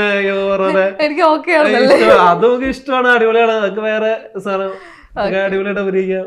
ശരി, അടുത്ത ചിഞ്ചുവിനോടെ വിനീതേട്ടൻ തന്ന ഒരു മെമ്മറബിൾ ഗിഫ്റ്റ് എന്താണ്? അയ്യോ ഒന്നും തന്നിട്ടില്ല. മെമ്മറബിൾ ഗിഫ്റ്റ് എന്താണ്? ഒന്നും തന്നിട്ടില്ല ഇതുവരെയായിട്ടും. ഞാൻ അങ്ങനെ കൊടുത്തിട്ടില്ല. അങ്ങനെ ഗിഫ്റ്റ് ഗിഫ്റ്റ് സർപ്രൈസ് പരിപാടി ഒന്നും അങ്ങനെയൊന്നുമില്ല. എനിക്ക് അങ്ങനത്തെ ബർത്ത്ഡേ ആനിവേഴ്സറി ഒന്നും നോ, ഒരു ബർത്ത്ഡേ ആഘോഷമില്ല, ഒരു എനിക്ക് അങ്ങനത്തെ ആവശ്യങ്ങളോ അങ്ങനത്തെ പരിപാടികളോ എനിക്ക് സ്റ്റാർട്ട് അതുപോലെ ലോകത്തിൽ ഇപ്പൊ ഒരു അപൂർവ ജീവിയാണ്. അങ്ങനത്തെ കാര്യത്തിൽ എനിക്ക് പിന്നെ ഞാൻ അതിനോട് സെറ്റായി, എനിക്ക് മനസ്സിലായി ഫസ്റ്റ് ഞാൻ എന്റെ ബർത്ത്ഡേ ഇങ്ങനെ ആലോചിച്ചിരിക്കുന്ന ആളല്ല. പിന്നെ എനിക്ക് ബർത്ത്ഡേ സെലിബ്രേഷന് എന്റെ ഫ്രണ്ട്സ് ഒക്കെ വിചാരിച്ചു, ഓ ചേട്ടൻ വിഷ് ചെയ്ത് കഴിഞ്ഞിട്ടായിരിക്കും നമുക്കൊക്കെ വിഷ്. എവിടെ ചേട്ടൻ അറിഞ്ഞിട്ട് പോലില്ല. കല്യാണത്തിന് മുന്നേ ഒരു ചെറിയൊരു മോതിരം ഗിഫ്റ്റ് ചെയ്തിട്ടുണ്ട്. അതെനിക്ക് തോന്നുന്നു ഞാൻ നിർബന്ധിച്ചിട്ടാണോ. എപ്പോഴും ഇങ്ങനെ ഗിഫ്റ്റ് ഇവൾക്ക് ഭയങ്കര ഇഷ്ടം, സർപ്രൈസ് ഭയങ്കര ഇഷ്ടമാണ് പുള്ളിക്കാരിക്ക്. അത് സ്വാഭാവികം, എല്ലാവർക്കും ഭയങ്കര അല്ലേ, ഇഷ്ടല്ലേ സർപ്രൈസ്. ഒരു പെൺകുട്ടികൾക്ക് അങ്ങനെ ഇവിടെ സർപ്രൈസ് ചെയ്യിപ്പിക്കാൻ പറ്റുന്ന ഒരു ഗിഫ്റ്റ് എനിക്ക് ഇതിനോട് കണ്ടു കിട്ടിയില്ല. ഞാൻ ഒരിക്കൽ കൊടുക്കാതിരിക്കാം, പക്ഷെ അത് ഒരു വൻ സർപ്രൈസ് ആയിരിക്കും ആൾ കൊടുക്കണ്ട. പക്ഷെ അത് എന്താന്ന് എനിക്ക് ഇതുവരെ മനസ്സിലായില്ല. അങ്ങനെയൊക്കെയാണ് എന്റെ പ്രതീക്ഷ. ഞാൻ അതിനു വേണ്ടിയാണ് വെയിറ്റ് ചെയ്യുന്നതല്ലേ. എനിക്കങ്ങനെ ഞാനിപ്പോ എല്ലാം ക്ഷമിച്ചു, ശീലിച്ചു തോന്നിയില്ല. എനിക്കങ്ങനെ സർപ്രൈസ് ചെയ്യിപ്പിക്കാൻ പാകത്തിനൊരു എനിക്ക് അങ്ങനത്തെ ഇതിലോട്ട് അങ്ങനത്തെ ഒരു കിട്ടിയില്ല. ഞാൻ ശരി, ഉടനെ കിട്ടട്ടെ എന്ന് ഞാൻ ആശ്വസിക്കുന്നു. ഓക്കെ, അടുത്ത ക്വസ്റ്റ്യൻ വിനീതനാണേ. പണ്ട് മീശ വരാൻ വേണ്ടി ഷേവ് ചെയ്തിട്ടുണ്ടോ? അതിപ്പോ എല്ലാവരും ചെയ്തിട്ടുണ്ടോ? ഞാൻ ഇഷ്ടംപോലെ ചെയ്തിട്ടുണ്ട്. മീശ വരാൻ വേണ്ടി ഷേവ് ഒക്കെ ചെയ്ത്, ഇടയ്ക്കൊക്കെ ഷേവ് ചെയ്ത്. അച്ഛനും പഠിച്ചാൽ മതി ഷേവ്, അച്ഛൻ അങ്ങനെയൊക്കെ പഠിച്ചാൽ അങ്ങനെ മീശയൊക്കെ വരും പറയും. അങ്ങനെ ചെയ്തിട്ടുണ്ട്, ഇഷ്ടംപോലെ ചെയ്തിട്ടുണ്ട്. പിന്നെ എന്നെ മീശയിലാണെന്നെ കാണാൻ ഭയങ്കര ദേഷ്യമാണ്. മീശയിൽ എനിക്ക് മേൽച്ചിട്ടൊക്കെ ചില പ്രശ്നമുണ്ട്. അപ്പൊ എപ്പോഴും പെട്ടെന്ന് മീശ ഷേവ് ചെയ്യും, അങ്ങനെ ഉണ്ടായിട്ടുണ്ട്. മീശ വളരാൻ വേണ്ടി എന്തെങ്കിലുമൊക്കെ മറ്റേ തേക്കാറുണ്ടല്ലോ ബോയ്സ്, അങ്ങനെയൊക്കെ ചെയ്തു? അങ്ങനെ മീശ വളരാൻ വേണ്ടിട്ട് ഞാൻ അങ്ങനെ ഇല്ല, അങ്ങനെ ഞാൻ തേച്ചല്ല. പിന്നെ വലിയ ആളാന്ന് കാണിക്കാൻ വേണ്ടി വീഡിയോ കളിച്ചിട്ടുണ്ട്. പിന്നെ ആളെ അങ്ങനത്തെ വീഡിയോ കളിക്കാനുള്ള ടെൻഡൻസി വലിയ കളിക്കാനുണ്ട്. അങ്ങനെയൊക്കെ മാറി വീഡിയോ കളിക്കാൻ. അതെങ്ങനെ അച്ഛൻ്റെ പോയി കട്ട് വലിച്ചോ അതോ മറ്റേ അച്ഛൻ വലിച്ചിട്ട് വിട്ടതൊക്കെ എടുത്ത് വെച്ചിട്ടുണ്ട്. ചെറുത് അങ്ങനത്തൊക്കെ എടുത്ത് വെച്ചിട്ടുണ്ട്. ചെറുപ്പത്തിലെ കുസൃതികളല്ലേ. ഓക്കെ, അടുത്ത ചിഞ്ചുവിനെ സ്പോണ്ടേനിയസ് ആയിട്ട് ട്രിപ്പ് പോകാനൊക്കെ ഇനിഷ്യേറ്റീവ് എടുത്തിട്ടുണ്ടോ? ഇല്ല, പ്ലാൻ ചെയ്തിട്ടാ. ട്രിപ്പ് പോവാത്ത ആളുകളാണോ നിങ്ങൾ? ട്രിപ്പ് ഭയങ്കര പ്ലാൻ ചെയ്തിട്ടൊക്കെയാ, പ്ലാൻ ചെയ്ത് അങ്ങനെയൊക്കെ പെട്ടെന്ന് അങ്ങനെ. പിന്നെ വലിയ ട്രിപ്പുകളും കാണുന്നു ഞങ്ങൾ പോയിട്ടില്ല. ചെറിയ ചെറിയ ട്രിപ്പുകളും ഞങ്ങളൊക്കെ പോയിട്ടുള്ളൂ. വലിയ ട്രിപ്പുകളൊന്നും പോയില്ല. പിന്നെ ട്രിപ്പ് പോകണമെന്ന് വെച്ചാൽ എപ്പോഴും പ്ലാനിങ് മാത്രമേ ഉണ്ടാവുള്ളൂ. കൂടുതലും ഈ സ്ട്രഗിളിന്റെ ഇടയിൽ അങ്ങനത്തെ വലിയ ആഘോഷങ്ങളോ പരിപാടികളോ എനിക്ക് അങ്ങനെ നമുക്ക് അങ്ങനെ വലിയ ട്രിപ്പ് നടക്കാനുള്ള സമയം കിട്ടില്ല. അങ്ങനത്തെ ഒരു ഇനി വേണം ട്രിപ്പൊക്കെ ഒന്ന് പോവാൻ. ഓക്കെ, വൈഫിന്റെ രണ്ട് നല്ല ക്വാളിറ്റി ആൻഡ് രണ്ടൊരു നെഗറ്റീവ്സ്. ഈസി. ഇവളുടെ ക്വാളിറ്റി എനിക്ക് തോന്നിയിട്ടുള്ളത് ഭയങ്കര പോസിറ്റീവ് പുള്ളിക്കാരി, ഭയങ്കര പോസിറ്റീവാണ്. എന്നുവെച്ചാൽ ഞാൻ ഇപ്പോൾ ഇത്തിരി വിഷമമാണെങ്കിൽ പോലും ഞാൻ കുറച്ച് ഇവിടെ കൊണ്ട് എനിക്ക് ഇവളുടെ കൂടെ പോകുമ്പോൾ ഭയങ്കര പോസിറ്റിവിറ്റിയാണ്. കാരണം ഇവൾക്ക് ഭയങ്കര പോസിറ്റിവിറ്റി ഉള്ളൊരു ഇതായിട്ട് പോകുന്നുണ്ട്. എപ്പോഴും ചിരിക്കാതെ തീയില്ല പുള്ളിക്കാരി. പുള്ളിക്കാരി എപ്പോഴും ചിരിക്കും. എനിക്ക് ചിരിക്കാൻ കുറച്ച് ബുദ്ധിമുട്ടാക്കിയുള്ള ഒരാളാണ്. ചിരിക്കാന്ന് വെച്ചാൽ എനിക്ക് ജെനുവിനായിട്ടൊരു ചിരി വരാതെ എനിക്ക് ചിരിക്കാൻ പറ്റില്ല. പക്ഷെ പുള്ളിക്കാരിക്ക് എപ്പോഴും ആ ജെനുവിൻ ചിരി എപ്പോഴും മുഖത്തുള്ള ഒരാളാണ്. അപ്പൊ എനിക്ക് ഇവളുടെ കൂടെ നിൽക്കുമ്പോൾ ഭയങ്കര പോസിറ്റിവിറ്റി തോന്നാറുണ്ട്. പുള്ളിക്കാരി ഏറ്റവും വലിയ പോസിറ്റിവിറ്റി പുള്ളിയുടെ ചിരി തന്നെയാണ് എനിക്ക് തോന്നുന്നു. മുഖത്തിന് ആ പ്ലസൻസും കാര്യങ്ങളൊക്കെ ഭയങ്കര എനിക്ക് തോന്നിയിട്ടുണ്ട്. നെഗറ്റിവിറ്റി തോന്നുന്നത് രണ്ട് പോസിറ്റീവ് പറയാൻ പറഞ്ഞു. ഇനി എന്ത് ദൈവമേ, ഇനി പോസിറ്റീവ് ഭയങ്കര കഷ്ടപ്പാടാ. അധികം പോസിറ്റീവ് ഒന്നും ആയിട്ടൊന്നുമില്ല. പിന്നെ ഭയങ്കര സപ്പോർട്ടീവ് ആണ്. ഭയങ്കര സപ്പോർട്ടീവ് ഭയങ്കര സപ്പോർട്ടീവ് ആണ്. അപ്പൊ രണ്ട് നെഗറ്റീവ്. ഫുഡ് അടിപൊളി ഫുഡ് ഉണ്ടാക്കി തരും. അങ്ങനെ പറയും. എന്നിട്ട് ഫ്രണ്ട്സ് വരുമ്പോ ഞാൻ നല്ല കോളായി. അല്ല, അത് ഇവളുടെ അമ്മയും ഗംഭീര ഫുഡ് എന്ന് പറഞ്ഞല്ല കഴിച്ച നമ്മൾ ഹോട്ടലിൽ പോയി കഴിക്കില്ല, അമ്മമാര് ഫുഡാ ഭയങ്കര ഫുഡ്. അങ്ങനെ പണിയിട്ടുണ്ട് എന്റെ ഫ്രണ്ട്സിന്. വെറുതെ ഒരു മാഗി ഉണ്ടാക്കി കൊടുത്തോളൂ, കൊളായി, നല്ല രീതി കൊളായി. അങ്ങനെ പറഞ്ഞൊക്കെ ചിലപ്പോ പണികള് ചിലതല്ല. ഓൾമോസ്റ്റ് നല്ല ഫുഡ് ഉണ്ടാക്കി തരും, നല്ല ഭക്ഷണം ഉണ്ടാക്കി തരാറുണ്ട്. നെഗറ്റീവ്സ് പെട്ടെന്ന് പണങ്ങും, പെട്ടെന്ന് ഈ പറഞ്ഞ ദേഷ്യം, പെട്ടെന്ന് കരയാണ്ടുള്ള എപ്പോഴും സമാധാനിപ്പിക്കണം എന്നുള്ളൊരു സാധനം ഭയങ്കര ഒരു ഇമ്പോർട്ടൻ്റ് ആണ്. എന്തെങ്കിലും ഒരു ഇത് വന്നു കഴിഞ്ഞാൽ ഇപ്പൊ ഒരു കാര്യത്തിലേക്ക് നമ്മൾ എൻ്റർ ചെയ്യുന്ന സമയത്ത് എന്തെങ്കിലും ചെറിയൊരു കാര്യം മതി പുള്ളിയുടെ ഡള്ളാവും ഭയങ്കരമായിട്ട്. അപ്പൊ അതിൽ നിന്ന് പിന്നെ തിരിച്ച് കൊണ്ടുവരാന്ന് പറയുന്നത് ഭയങ്കര പ്രശ്നമാണ്. ഒരു സമയം എടുക്കുന്ന ഒരു പ്രോസസ്സാണ്. അത് ഒരു നെഗറ്റീവായിട്ട് എനിക്ക് തോന്നിയിട്ടുണ്ട് പുള്ളിയുടെ. അത് സ്വയം സ്ട്രെങ്ത് കുറച്ച് സ്ട്രെങ്ത്തിന്റെ കുറച്ച് പ്രശ്നമുണ്ട്. അപ്പൊ തിരിച്ച് പിടിച്ച് സ്വന്തമായിട്ട് കയറിയതാണ്. അങ്ങനെ കുറച്ച് അങ്ങനത്തെ ഫേസ് ചെയ്യാത്തതിന്റെ കുറെ ഇതുണ്ട്. ഇപ്പൊ കുറച്ച് എന്റെ കൂടെ വന്നാൽ പിന്നെ നന്നായിട്ട് സ്ട്രഗിൾ ചെയ്തിട്ടുണ്ട്. നന്നായിട്ട് അനുഭവിക്കുന്നുണ്ട് പുള്ളി. അടുത്ത ചിഞ്ചുവിനോടെ വഴക്കിട്ട് ഓവറായി പോയി അങ്ങനത്തെ എന്തെങ്കിലും സിറ്റുവേഷൻ ഉണ്ടായിട്ടുണ്ടോ? ആര് ഞാനാ? നിങ്ങൾ രണ്ടുപേരോട് വഴക്കിട്ടിട്ട് എന്തെങ്കിലും സിറ്റുവേഷൻ ഓവറായി പോവാറുണ്ട്. സ്വാഭാവികം. അങ്ങനെ എന്തെങ്കിലും ഓർത്തിരിക്കുന്ന ഇൻസിഡന്റ് ഉണ്ടോ? ചെറുതായിട്ടൊക്കെ വഴക്കിട്ടിട്ട് പിന്നെ അത് വലിയ വഴക്കിലേക്ക് പോയി ഇടയ്ക്കിടയ്ക്ക് വഴക്കിടുന്നോണ്ടിരിക്കാൻ ഓർത്തിരിക്കാൻ പറ്റും. അത് വെച്ചാലേ ഇപ്പൊ ഈ വഴക്കിടുമ്പോ ഞാൻ കൂടുതലും വഴക്കിടുമ്പോ ഇവിടെ എത്ര ഓവറായാലും ഞാൻ അത് കൺട്രോൾ ചെയ്യും. കാരണം എന്ന് വെച്ചാൽ ഞാൻ നേരത്തെ വെച്ചാൽ ദേഷ്യം വരാറുണ്ട്. അതിന്റെ ഒക്കെ മെയിൻ കാരണം ഞാൻ ഇങ്ങനത്തെ ഒരു ഫീൽഡിൽ വന്നപ്പോ ഞാൻ കാരണമാണ് ഇവളിത് അനുഭവിക്കേണ്ടി വരണേ.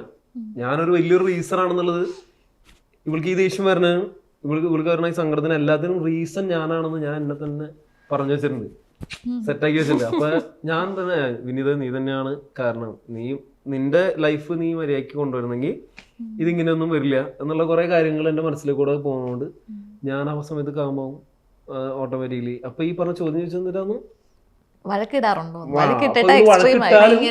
ഭയങ്കര എക്സ്ട്രീം പോയാലും ഞാൻ അതിനെ ഈ രീതിയിൽ ഡീൽ ചെയ്യും.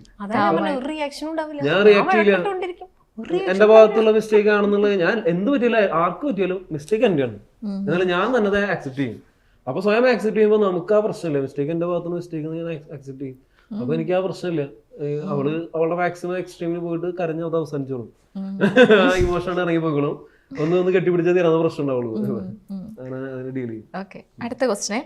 കോവിഡ് സമയത്ത് ഇനി ജീവിതം എങ്ങനെ മുമ്പോട്ട് പോകുന്നോർത്ത് ടെൻഷൻ അടിച്ചിട്ടുണ്ട്? കോവിഡ് ആണ് എനിക്ക് ഗുണം ഉണ്ടാക്കിയത്. കോവിഡ് കൊണ്ട് ഗുണം ദോഷം ഉണ്ടായിരുന്നു. എനിക്ക് ഗുണം ഉണ്ടായെന്ന് പറയുന്നത് കോവിഡ് കാരണം എനിക്ക് കണ്ടന്റുകൾ ചെയ്യാൻ പറ്റി. അത് ഒരുപാട് ആളിലേക്ക് പെട്ടെന്ന് എത്താനായിട്ട് കോവിഡ് കാരണം എല്ലാവരും വീട്ടിലായതുകൊണ്ട് കാണാനും ആ സമയത്ത് ഞാൻ കൂടുതൽ ഇതിലേക്ക് വരണം. അത് എനിക്കൊരു ഗുണം ഉണ്ടായി. നെഗറ്റീവ് ഉണ്ടായത് എൻ്റെ ഒരു സിനിമ ഞാൻ ആദ്യമായിട്ട് ഞാനൊരു ഓണങ്ങളിൽ എന്ന് പറഞ്ഞ ഇതിന് കലാരൂപത്തെ കുറിച്ച് ഒരു വലിയ പടം സ്ക്രിപ്റ്റ് റെഡിയാക്കി. അത് ഞാൻ ലിജോ ജോസ് പല്ലിശ്ശേരി എന്ന് പറഞ്ഞ ഡയറക്ടർ, നമ്മുടെ പുള്ളിയുടെ അടുത്ത് ഞാനൊരു സ്ക്രിപ്റ്റ് പുള്ളിയുടെ ഒരു അസിസ്റ്റന്റ് വന്ന് എന്നെ കൊണ്ടുപോയിട്ടുണ്ടായിരുന്നു. അപ്പോൾ അത് പോകെ അതൊരു പടമായി വരും എന്നുള്ളൊരു പ്രതീക്ഷയിൽ നിൽക്കുന്നൊരു സമയമായിരുന്നു. പക്ഷെ അത് ഈ കൊറോണ ഇതൊക്കെ വന്നപ്പോൾ മൊത്തത്തിൽ പ്ലാനുകൾ മൊത്തം പൊളിഞ്ഞു. അപ്പോൾ ഞാൻ അതുമായി പിന്നെ മുമ്പോട്ട് പോകാൻ പറ്റിയില്ല. അതൊക്കെ ആകെ ബ്രേക്കായി പോയി. അപ്പോൾ അങ്ങനെ ഒരു വലിയൊരു വിഷമം സംഭവിച്ചൊരു സമയം അത് തന്നെയാണ് കൊറോണ ടൈം. അടുത്ത ചിഞ്ചുനോടെ മൈ ലൈഫ് മൈ റൂൾസ് എന്ന് പറഞ്ഞിട്ട് കോളേജിൽ പഠിക്കുമ്പോഴോ എപ്പോഴെങ്കിലും എടുത്തൊരു ഡിസിഷൻ ഇപ്പം നോക്കുമ്പോഴത്തേന് അയ്യോ അതങ്ങനെ ചെയ്യണ്ട എന്ന് തോന്നാറുണ്ട്? അല്ലെങ്കിൽ ഒരു ഫണ്ണായിട്ട് എടുത്തൊരു ഡിസിഷനോ എന്തെങ്കിലും? അന്നത്തെ എൻ്റെ എല്ലാ ഡിസിഷനും ഇന്ന് മാറിയിട്ടുണ്ട്. കാരണം അങ്ങനെ അന്നത്തെ ഒരാളെ അല്ല ആളെ അല്ല, ഞാൻ കംപ്ലീറ്റ്ലി മാറിയിട്ടുണ്ട്. അന്ന് ആര് കുറ്റം പറഞ്ഞാലും അന്ന് വിചാരിച്ച ഒന്നും അല്ല ഇന്ന്. അന്ന് അങ്ങനെ എടുത്തൊരു എന്തെങ്കിലും ഡിസിഷൻ ഓർമ്മയുണ്ടോ? ഭയങ്കര ഡിസിഷൻ എടുക്കാറില്ല. അന്ന് ഇത് ഞാൻ പഠിച്ചത് സിവിലായിരുന്നു. അപ്പൊ എനിക്ക് സിവില് തന്നെ കണ്ടിന്യൂ ചെയ്ത് പോകണമെന്നുണ്ടായിരുന്നു. പക്ഷെ ഞാനത് വർക്ക് ചെയ്ത് തുടങ്ങി കഴിഞ്ഞപ്പോ എനിക്ക് മനസ്സിലായി ഇതെന്താ എനിക്ക് പറ്റണല്ലോ, പറ്റാത്തൊരു ഫീൽഡാന്ന് മനസ്സിലായി. പിന്നെ ഞാൻ ഫീൽഡ് മാറി. അതാണ് വലിയൊരു ചേഞ്ച് ആയിട്ട് എനിക്ക് തോന്നിയിട്ടുള്ളത്. അത് ചേട്ടനോടെ ഇപ്പൊ പെൺകുട്ടി ജോലി ചെയ്യുക, ഇപ്പൊ ആൺകുട്ടികൾ മറ്റേ പുറത്തെ പോയി അല്ലാത്ത വൈറ്റ് കോളർ ജോബ്സ് ഒക്കെ ചെയ്യുക, അപ്പൊ ഇതിനോടുള്ള ഒരു റിയാക്ഷൻ എന്താണ്? അതായത് പെൺകുട്ടികൾ ഇപ്പൊ വീട്ടിലെ ജോലി മാത്രം ചെയ്യുക, ആൺകുട്ടികൾ പുറത്ത് പോയി വൈറ്റ് കോളർ ജോബ് ചെയ്യുക, ഇവർ വീട്ടിലിരിക്കുക, അപ്പൊ അതിനോടുള്ള റിയാക്ഷൻ എന്താണ്? അതിനുള്ള റിയാക്ഷൻ എനിക്ക് നേരെ ഓപ്പോസിറ്റ് ആണ്. വെച്ചാൽ അത് ഒരിക്കലും ഞാൻ ആക്സെപ്റ്റ് ചെയ്യുന്നില്ല. കാരണം അതിന്റെ മെയിൻ ഉദാഹരണം ഞാൻ ലൈഫ് ഇപ്പൊ ചില സമയത്ത് എനിക്ക് ഡൗൺ ആയി പോകുന്ന സമയത്ത് എനിക്ക് സാമ്പത്തികമായി ബുദ്ധിമുട്ടുള്ള ഇവള് കോസ്റ്റ്യൂം ഡിസൈനിങ് പരിപാടിയൊക്കെയാണ്, ഇവളാണ് എന്നെ മെയിൻറ്റെയിൻ ചെയ്യണത്. ആക്ച്വലി ചിലപ്പോൾ അത് മറ്റുള്ളവർക്ക് എൻ്റെ അച്ഛനമ്മയ്ക്ക് പോലും ചിലപ്പോൾ അതൊരു ബുദ്ധിമുട്ടായിട്ടൊക്കെ തോന്നിയിട്ടുണ്ടായി. ഈ ചിഞ്ചു ഇല്ലെങ്കിൽ എനിക്ക് ജോലി ഇല്ലാണ്ട് ബുദ്ധിമുട്ട് ഞാൻ അനുഭവിക്കുമ്പോൾ ചിഞ്ചുവാണ് എന്നെ ഹെൽപ്പ് ചെയ്യണത്. ഞങ്ങൾ തമ്മിൽ അങ്ങോട്ട് ആ ഒരു ഇത് ഞങ്ങൾക്കുണ്ട്. അതുകൊണ്ട് എനിക്ക് അതിനോടാണ് താല്പര്യം. എനിക്ക് പെമ്പിള്ളേർ ജോലി ചെയ്യണം, പെമ്പിള്ളേർ പുറത്തേക്ക് വരണം, അവർ ജോലി ചെയ്യണം. ഇപ്പൊ എല്ലാവരും പറയാം ആണുങ്ങൾക്ക് പൊതുവിലുള്ളൊരു സാധനമല്ല, എല്ലാവരും പറയുന്നില്ല പൊതുവിലുള്ള ആണുങ്ങൾക്ക് ചെയ്യാൻ പറ്റൂ, പെമ്പിള്ളേർക്ക് ചെയ്യാൻ. ശരിക്കും പറഞ്ഞാൽ ആണുങ്ങൾ ചെറുപ്പം മുതലേ പുറത്തിറങ്ങി അങ്ങനെ ശീലിച്ചുകൊണ്ടാണ് അവർക്ക് അത് ചെയ്യാൻ പറ്റുന്നത്. ഇവരെ ലോക്ക് ചെയ്ത് വെച്ചിട്ടുള്ളതാണ് ഇവർക്ക് ഇത് എപ്പോഴും ചെയ്യാൻ പറ്റില്ല എന്നുള്ള ധാരണ ഉണ്ട്. ശരിക്കും അങ്ങനെയില്ല. രണ്ടുപേരും ഇപ്പൊ ജനറേഷൻ മാറി. ഇപ്പൊ പുറത്തേക്ക് എല്ലാവരും ഇറങ്ങി സ്വന്തമായിട്ട് തന്നെ എല്ലാം ചെയ്തു തുടങ്ങി. അതുകൊണ്ട് ഇനി വരുന്ന തലമുറ എന്തായാലും അങ്ങനെ ആയിരിക്കില്ല. എല്ലാരും ചെയ്യേണ്ടത് നോക്കി കണ്ടൊരു ആമ്പിള്ളേർ തന്നെ അസല ആമ്പിള്ളേർ വീട്ടിലിരിക്കേണ്ട അവസ്ഥയാവും. നേരെ തിരിച്ചു പറയും ആമ്പിള്ളേർ അങ്ങനെ പറയും, ആമ്പിള്ളേർ വീട്ടിലിരിക്കട്ടെ, ഞങ്ങൾ ജോലി ചെയ്ത് അവർ നോക്കിക്കോളാം എന്നുള്ളൊരു സ്റ്റേജിലേക്ക് വരാൻ സാധ്യതയുണ്ട്. ഓക്കെ, അപ്പോൾ എന്തായാലും അടിപൊളി. ഈ ക്വസ്റ്റ്യൻസ് എല്ലാം കഴിഞ്ഞു. ഇപ്പൊ എത്ര നാളെ കല്യാണം കഴിഞ്ഞിട്ട് ചിഞ്ചു? ശരിക്കുള്ള വർഷം പറയണോ? നീ പറഞ്ഞോ? ശരിക്കും 4 വർഷമായി. അപ്പൊ ഈ കല്യാണത്തിന്റെ സമയത്ത് ആക്ച്വലി ചേട്ടന് ജോലിയൊക്കെ ഉണ്ടായിരുന്നോ? കല്യാണത്തിന്റെ സമയത്ത് ജോലി ഉണ്ടായിരുന്നു, അത് കഴിഞ്ഞ് നിർത്തിയെന്ന് തോന്നുന്നു. കല്യാണ സമയത്ത് ഞാൻ കല്യാണത്തിന് വേണ്ടി മാത്രമായിട്ട് ജോലിക്ക് വരുന്നുണ്ടായിരുന്നു. കാരണം കല്യാണ സമയം എല്ലാവരും ചോദിക്കും ജോലിയില്ല. അതാണ് കാരണം ഞാൻ ചോദിക്കാൻ വന്നേ. കാരണം ഇങ്ങനെ പാഷനൊക്കെ ഉണ്ടെന്ന് നമുക്ക് മനസ്സിലാവും ആസ് എ പാർട്ട്ണർ. പക്ഷെ ഈ നമ്മുടെ വീട്ടുകാർക്കും ബന്ധുക്കൾക്കും ഒന്നും മനസ്സിലാവില്ല. ഇപ്പൊ ചെറുക്കനെന്താ ജോലി ചോദിക്കുമ്പോഴത്തേന് അവൻ ഇങ്ങനെ യൂട്യൂബ് ഒക്കെ പ്ലാൻ ഉണ്ട്, അല്ലെങ്കിൽ എന്താ പറഞ്ഞ സിനിമ പ്ലാൻ ഉണ്ടെന്ന് പറയുമ്പോഴത്തേന് ഇങ്ങനെ മറ്റേ ജോലി ഇല്ലാത്ത ഒരാളാണ് കല്യാണം കഴിക്കാൻ പോകുന്നത്. അങ്ങനെയൊക്കെ ഓഫ് കോഴ്സ് ചോദിക്കും. അപ്പൊ ആ ചോദ്യങ്ങളൊക്കെ വന്നിട്ടുണ്ട്. അതുണ്ടായിരുന്നു, നല്ല സീനും ആയിരുന്നു, സെറ്റാക്കി. എന്തായിരുന്നു മെയിൻ ഒരു പ്രശ്നം? ഇതാണ് ആളുടെ പാഷൻ, സിനിമ. അതൊക്കെ ഒരു വലിയ സീനായിരുന്നു. കാരണം സിനിമയിൽ എത്തിയിട്ടില്ലല്ലോ, പാഷൻ മാത്രല്ലേ ഉള്ളൂ. അപ്പൊ അത് കുറച്ച് സീനായിരുന്നു. പക്ഷെ പിന്നെ ഞാന് എന്നെ സംബന്ധിച്ച് എനിക്ക് ആ സമയത്ത് ജോലിക്ക് കയറി പറ്റുന്നൊരു നിർബന്ധിതമായ ഒരു അവസ്ഥ ഉണ്ടല്ലോ, കല്യാണമാണല്ലോ. അപ്പൊ ഞാൻ ചെറിയൊരു ജോലിക്ക് കയറിണ്ടായിരുന്നു. പക്ഷെ കല്യാണം കഴിഞ്ഞ് എത്ര നാൾ, 1 മാസം കഴിയുമ്പോഴേ ഞാൻ അവിടെ നിന്ന് ആ ജോലി വിട്ടു. കാരണം എന്നോട് പറ്റുന്നില്ല. എനിക്കൊരു ജോബ് ഓറിയന്റഡ് ആയിട്ട് നിൽക്കാൻ പറ്റില്ല. കാരണം നമ്മൾ തലയും ഇതൊക്കെ ഇങ്ങനെ ഈ ഒരു മൈൻഡ്, മനസ്സ് മൊത്തം ഭയങ്കര വിഷമാ, ഹേർട്ട് ചെയ്യും. നമ്മുടെ മനസ്സ് നമ്മളെ ഹേർട്ട് ചെയ്യും. നമ്മളൊരു സ്ഥലത്ത് ഇങ്ങനെ അതും നമുക്കൊന്നും പറ്റുന്നില്ല ചെയ്യാനായിട്ട്. അപ്പൊ ഞാൻ പിന്നെയും അതിന്ന് സ്കിപ്പ് ചെയ്യും. പിന്നെ ഞാൻ ഈ വീണ്ടും ഇതിലേക്ക് തന്നെ വരും. പിന്നെ അത് തന്നെ അങ്ങനെ പോകും. പിന്നെ യൂട്യൂബ് വളർന്നു, യൂട്യൂബ് വലുതായി. അപ്പൊ എനിക്ക് അതിൽ നിന്ന് വരുമാനം കാര്യങ്ങളൊക്കെ അങ്ങനെയാണ് പിന്നെ കുറെ പോയത്. പിന്നെ ചെറിയൊരു പരസ്യങ്ങൾ കണ്ടുപിടിച്ചു. പിന്നെ അവിടെ നിന്ന് ഇങ്ങോട്ട് പിന്നെ കുഴപ്പമില്ലാണ്ട് ഒരു റൺ നമുക്ക് കിട്ടിയിട്ടുണ്ടായിരുന്നു. ഇപ്പൊ രണ്ടാമത് ഇങ്ങനെ ജോലി കല്യാണത്തിന് ശേഷം കളയുമ്പോഴും അപ്പോഴും ചോദ്യം വരില്ലേ, ഇവരെന്താ ഇങ്ങനെ കാണിക്കുന്നേ, അല്ലെ? അങ്ങനെയുള്ള പ്രഷേഴ്സും ആ സമയത്ത് ഉണ്ടായില്ല. പിന്നെ യൂട്യൂബിലേക്ക് കയറിയ പിന്നെ അത്ര വലിയ സീനില്ല. പിന്നെ നമ്മള് ഫ്രീലാൻസ് ആയിട്ട് കുറച്ച് വർക്കുകൾ, ആഡ് റിലേറ്റഡ് ആയിട്ടുള്ള വർക്കുകൾ ചെയ്യും. അത് കാരണം പിന്നെ കണ്ടന്റ് ക്രിയേഷൻ, ഇടയ്ക്ക് ചില അങ്ങനെയുള്ള ഇതൊക്കെയാണ് നമ്മൾ മെയിൻറ്റെയിൻ ചെയ്താണ് പോണ ചെയ്യാറുള്ളത്. പിന്നെ ഞാൻ ചെയ്തേന്നൊക്കെ ക്വാളിറ്റിയിലെ വർക്കുകൾ ചെയ്യാം. ഞാൻ ആക്ച്വലി ഞാൻ ചെയ്തേക്കുന്ന വർക്കുകൾ എടുത്ത് നോക്കി അറിയാം. എല്ലാവരും മിനിമം ക്വാളിറ്റി സാധനമാണ് ഞാൻ ചെയ്യുന്നത്. അപ്പൊ അത് ഷൂട്ട് ചെയ്യാൻ നല്ല ബഡ്ജറ്റ് വേണം.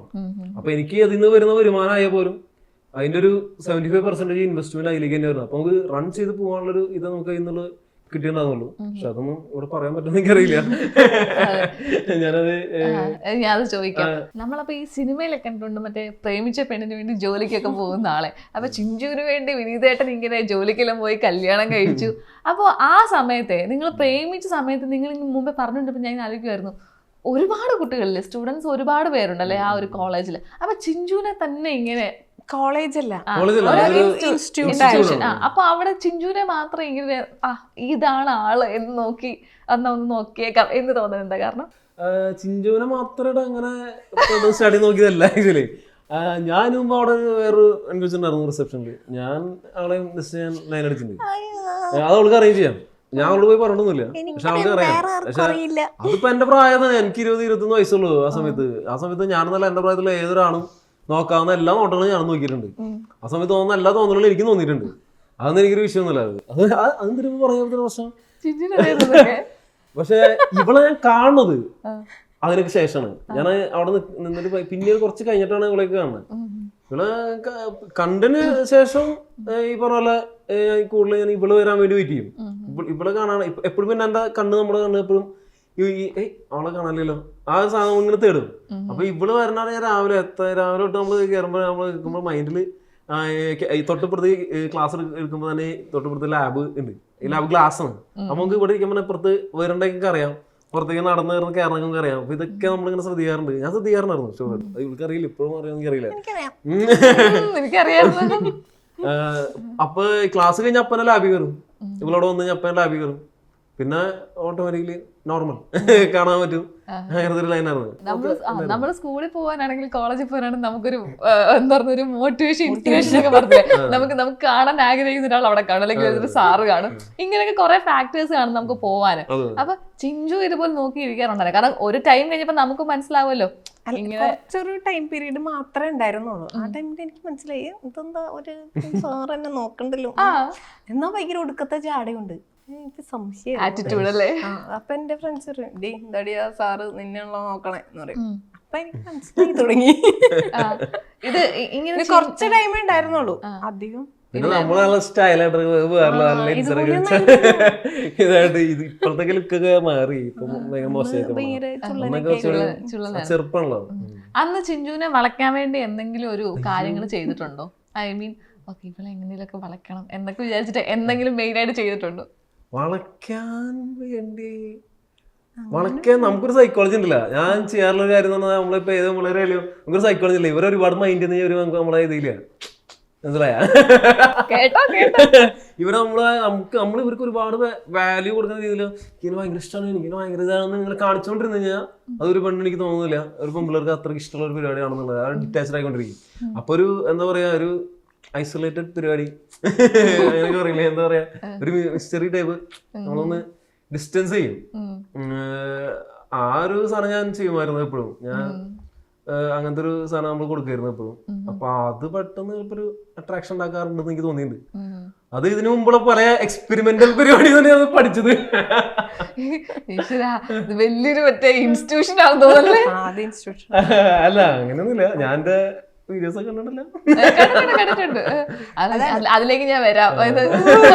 ഇപ്പൊ ചിഞ്ചു ഇപ്പൊ പറഞ്ഞതൊക്കെ കേട്ടോ? ഇതൊക്കെ അറിയായിരുന്നോ നേരത്തെ? എല്ലാ കാര്യങ്ങളും കല്യാണത്തിന് ശേഷമാണ്. കല്യാണത്തിന് മുൻപ് എനിക്ക് തോന്നുന്നു മനസ്സിലാക്കാനുള്ള ഒരു ബോധം ഉണ്ടായിരുന്നില്ല. കല്യാണത്തിന് ശേഷമാണ് ഇതൊക്കെ മനസ്സിലായത്. ഇത് കല്യാണത്തിന് കഴിഞ്ഞിട്ടേ വിനീതേട്ടൻ ഇതൊക്കെ പറഞ്ഞപ്പോഴത്തേന് അപ്പ എന്ന് തോന്നിയത് ഈശ്വര കള്ളാതൊക്കെ. അല്ല ഞാൻ കല്യാണത്തിന് ശേഷമാണ് ആക്ച്വലി ഇവള് മനുഷ്യന്മാരെ മനസ്സിലാക്കുന്നത് തുടങ്ങുന്നത്. സത്യം പറഞ്ഞാൽ മനുഷ്യരെ മനസ്സിലാക്കാൻ തുടങ്ങി. ഞാൻ അത് ചെറുക്കില്ല ചോദിച്ചു കറക്റ്റ്. കാരണം അതുവരെ ഇവർക്ക് അറിയില്ല എങ്ങനെ റിയാക്ട് ചെയ്യണം. എന്തെങ്കിലും പറഞ്ഞാൽ നമ്മളാണ് തെറ്റുകാര്, നമ്മള് എപ്പോഴും പിള്ളേരുടെ ഞാനാണ് തെറ്റുക, ഞാൻ അതുകൊണ്ട് എന്നെ എപ്പോഴും കുറ്റം പറയണേ. ഇപ്പൊ പിള്ളേർക്ക് പഴയ ഓർത്തഡോക്സ് ഫാമിലിയിൽ വളർന്ന എല്ലാവർക്കും ഇതാണ്. നമുക്ക് അങ്ങനെ ഇല്ല. നമ്മളെന്ന സത്വമുണ്ട്, ഞാനെന്നൊരു വ്യക്തിത്വം ഉണ്ട്. നമുക്ക് ഇഷ്ടമുള്ളത് ഇഷ്ടമല്ലെന്ന് പറയണം, ഇഷ്ടമുള്ളത് ഇഷ്ടമാണെന്ന് തന്നെ പറയണം. മറ്റുള്ള അത് നമ്മൾ ആ രീതിയിൽ മനസ്സിലാക്കുന്ന ആളുകൾ എന്നുള്ള സാധനമൊക്കെ മനസ്സിലായത് കല്യാണത്തിന് ശേഷം. അതോട് എനിക്ക് നല്ല ഉറപ്പാണ്. അപ്പൊ ചിഞ്ചു ഇപ്പൊ വിനീതേട്ടൻ പറഞ്ഞു കുറെ കാര്യങ്ങൾ പറഞ്ഞു. അതായത് കല്യാണത്തിന് മുമ്പ് ഇങ്ങനെയായിരുന്നു, ബോധമില്ലായിരുന്നൊക്കെ. അതെന്താ അങ്ങനെ പറയാൻ കാരണം? അതെന്താണ് അങ്ങനെ പോകുന്നില്ല, എന്നാലും കുറച്ചൊക്കെ കല്യാണം കഴിഞ്ഞിട്ടാണ്. ഭയങ്കര ഓർത്തഡോക്സ് ഫാമിലിയാണ്. അപ്പൊ ഞങ്ങളങ്ങനെ പുറത്തിറങ്ങിയ ആ മിംഗ്ലിങ്ങും ഒക്കെ ഭയങ്കര കുറവാണ്. ഇപ്പന്ന് പറഞ്ഞാൽ ആമ്പിള്ളേരോട് സംസാരിക്കില്ല, നോക്കില്ല, അങ്ങനത്തെ ഒരു ടൈപ്പാണ്. ഇപ്പൊ ഞാൻ ആരുടെ അടുത്ത് വേണമെങ്കിലും മിണ്ടും, എനിക്ക് അങ്ങനത്തെ പ്രശ്നമില്ല. അത് കല്യാണം കഴിഞ്ഞതിന് ശേഷം അങ്ങനത്തെ ഒരു ഇതിലേക്ക് മാറിയത് ഞാൻ. അല്ല അത് ഈ 90s 80s 90s ജനിച്ചു വളർന്ന ഭയങ്കര പേടിയാണ് ഇതുണ്ടല്ലോ. എല്ലാവർക്കും അല്ല, അപ്പോഴും ഒരു പെർസെന്റേജ് ആളുകൾ ഉണ്ട്. പക്ഷെ ഇപ്പൊ അത് മാറി, ഇപ്പൊ ഒരുപാട് മാറി. ഇപ്പൊ എന്റെ ഈ ഐഡിയാസ് ഇപ്പോഴത്തെ മുമ്പിൽ എടുത്ത് ഇറക്കാൻ പറ്റില്ല, പണിപാള്. മനസ്സിലായോ? അതിൽ വേറെ ഞാൻ കൊണ്ടുവരുന്നുണ്ട്, നമുക്ക് വേറെ സാധനം കൊണ്ടുവരാം. കുറച്ച് വേറെ ടൈപ്പ് ഓഫ് നെഗ്ലേഷൻസ് ഉണ്ട്, അത് നമുക്ക് കുറെ എപ്പിസോഡ്സ് കാണാൻ പറ്റും അല്ലേ? ഇപ്പൊ കുറെ ആളുകൾ എനിക്ക് മെസ്സേജ് ചെയ്യാറുണ്ട് 90s വർഷങ്ങൾ, ഇപ്പൊ ഒരു വസന്തങ്ങൾ 90s വസന്തങ്ങൾക്ക് വർക്കാവുന്ന ആ രീതിയിലുള്ളത്. പക്ഷെ ഇപ്പോഴത്തെ വസന്തങ്ങൾക്കുള്ള സാധനം പണിപ്പുരയിലാണ് അതിന്റെ പണിപ്പുരയിലാണ്. അത് നമുക്ക് കൊണ്ടുവരാം. ഇപ്പൊ ഇതിന്റെ ഇടയ്ക്ക് ചേട്ടൻ പറഞ്ഞില്ലേ ഞാൻ അത്ര സീരിയസ് ആയിട്ടല്ല നോക്കിയിരുന്നേ, പിന്നെ ഇതുപോലെ സെറ്റായി വന്നതാണെന്നുള്ളത്. അപ്പൊ ഏതൊരു പോയിന്റിലാണ് ഓക്കെ അല്ലെങ്കിൽ ചിഞ്ചു തന്നെയാണ് എന്റെ ഒരു ലൈഫ് പാർട്ട്ണർ, അല്ലെങ്കിൽ ഇവൻ മതി എന്ന് നിങ്ങൾക്ക് രണ്ടുപേർക്കും തോന്നിയത് എപ്പോഴാണ്? അങ്ങനെയില്ല, ഞാൻ ഭയങ്കര സീരിയസ് ആണ്, അതുകൊണ്ട് അതൊരു നല്ല ചോദ്യമാണ്. അതിൽ എനിക്കൊരു ഭയങ്കര ഒരു ഇതാണ്. കാരണം വെച്ചാൽ എന്നെ സംബന്ധിച്ച് എനിക്ക് എന്നോട് ഭയങ്കര ആത്മാർത്ഥമായിട്ടാണ് സ്നേഹിക്കണം എന്നുള്ളത് എനിക്ക് ഭയങ്കരമായിട്ട് മനസ്സിലായിരുന്നു. ഒരു മൊമെന്റിൽ ഭയങ്കരമായിട്ട് കാരണം ഞാൻ ഇല്ല എന്ന് വെച്ചാൽ ഇവൾക്കത് ഭയങ്കര ഒരു ബുദ്ധിമുട്ടാണെന്നുള്ളൊരു സാധനം എനിക്ക് കിട്ടിയായിരുന്നു. എന്നെ സംബന്ധിച്ച് എനിക്കിഷ്ടമാണ്, ഭയങ്കര ഇഷ്ടമാണ്. ഞാൻ ആത്മാർത്ഥമായിട്ട് സ്നേഹിക്കുന്നില്ലെന്നല്ല ഞാൻ പറയണത്. നമുക്ക് സ്നേഹം വേറെ, കല്യാണം വേറെ എന്നുള്ള ചിന്ത, പ്രണയം വേറെ, കൂടെ ഉള്ള ഒരു ലൈഫ് വേറെ എന്നുള്ള. കാരണം ഞാൻ എപ്പോഴും ചിന്തിക്കുന്ന സിനിമ എനിക്കുണ്ട്. അപ്പൊ എനിക്ക് ഇവളത് പറഞ്ഞ് ബോധിപ്പിക്കാൻ ആ സമയത്ത് പറ്റിയ പോലെ ഇവൾക്ക് മനസ്സിലാവില്ല. കാരണം മനസ്സിലായി, ഇവൾക്കത് മനസ്സിലാക്കാനുള്ള ഒരു സെൻസ് ആ സമയത്ത് ഇല്ല, എനിക്ക് നന്നായിട്ട് അറിയാം. അപ്പൊ ഞാൻ എത്ര പറഞ്ഞാലും ഇവൾക്ക് പ്രണയം, മറ്റേ നമ്മളോടുള്ള ഒരു ആത്മാർത്ഥമായ ഒരു പ്രണയത്തിൽ നിൽക്കണേ.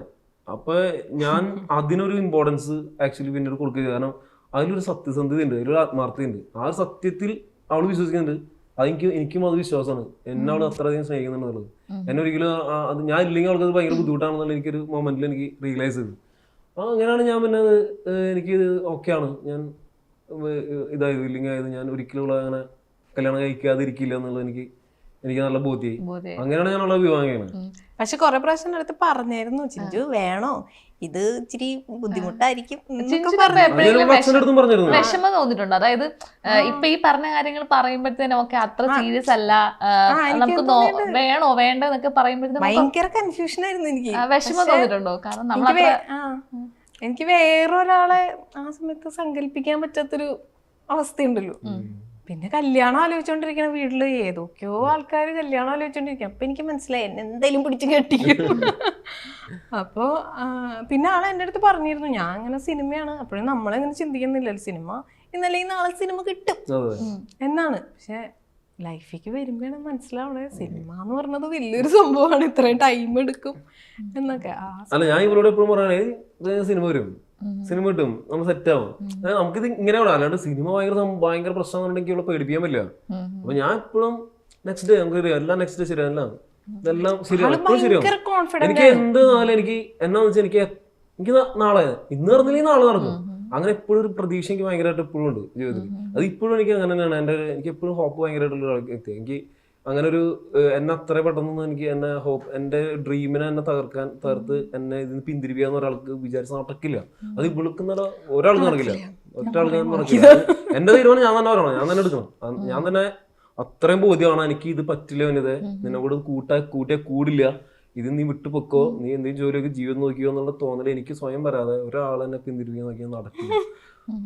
അങ്ങനത്തെ ഒരു ക്യാരക്ടർ ഞാൻ. അപ്പൊ പിന്നീട് കല്യാണം കഴിച്ചതിന് ശേഷം സത്യം പറഞ്ഞാൽ എനിക്ക് ഏറ്റവും ഗുണമായത് ഇവിടെ കൊണ്ട്. കാരണം ഇവിടെ ഞാൻ നല്ല സിങ്കായി ഹോണാണ്, എനിക്ക് എന്റെ എല്ലാ പരിപാടികളിലും.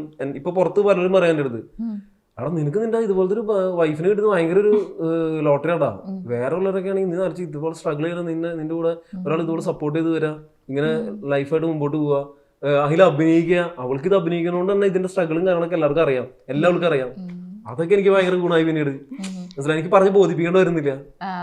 ഓക്കെ, ഇനി ഞാൻ ഒന്ന് സൈലന്റ് ആവാം, ചോദ്യങ്ങൾ വരില്ല. അല്ല, നിങ്ങളെ അപ്പൊ ആഫ്റ്റർ മാരേജ് ആദ്യത്തെ ഒരു സീരീസിലൊക്കെ വേറെ കുട്ടിയായിരുന്നു പറഞ്ഞു.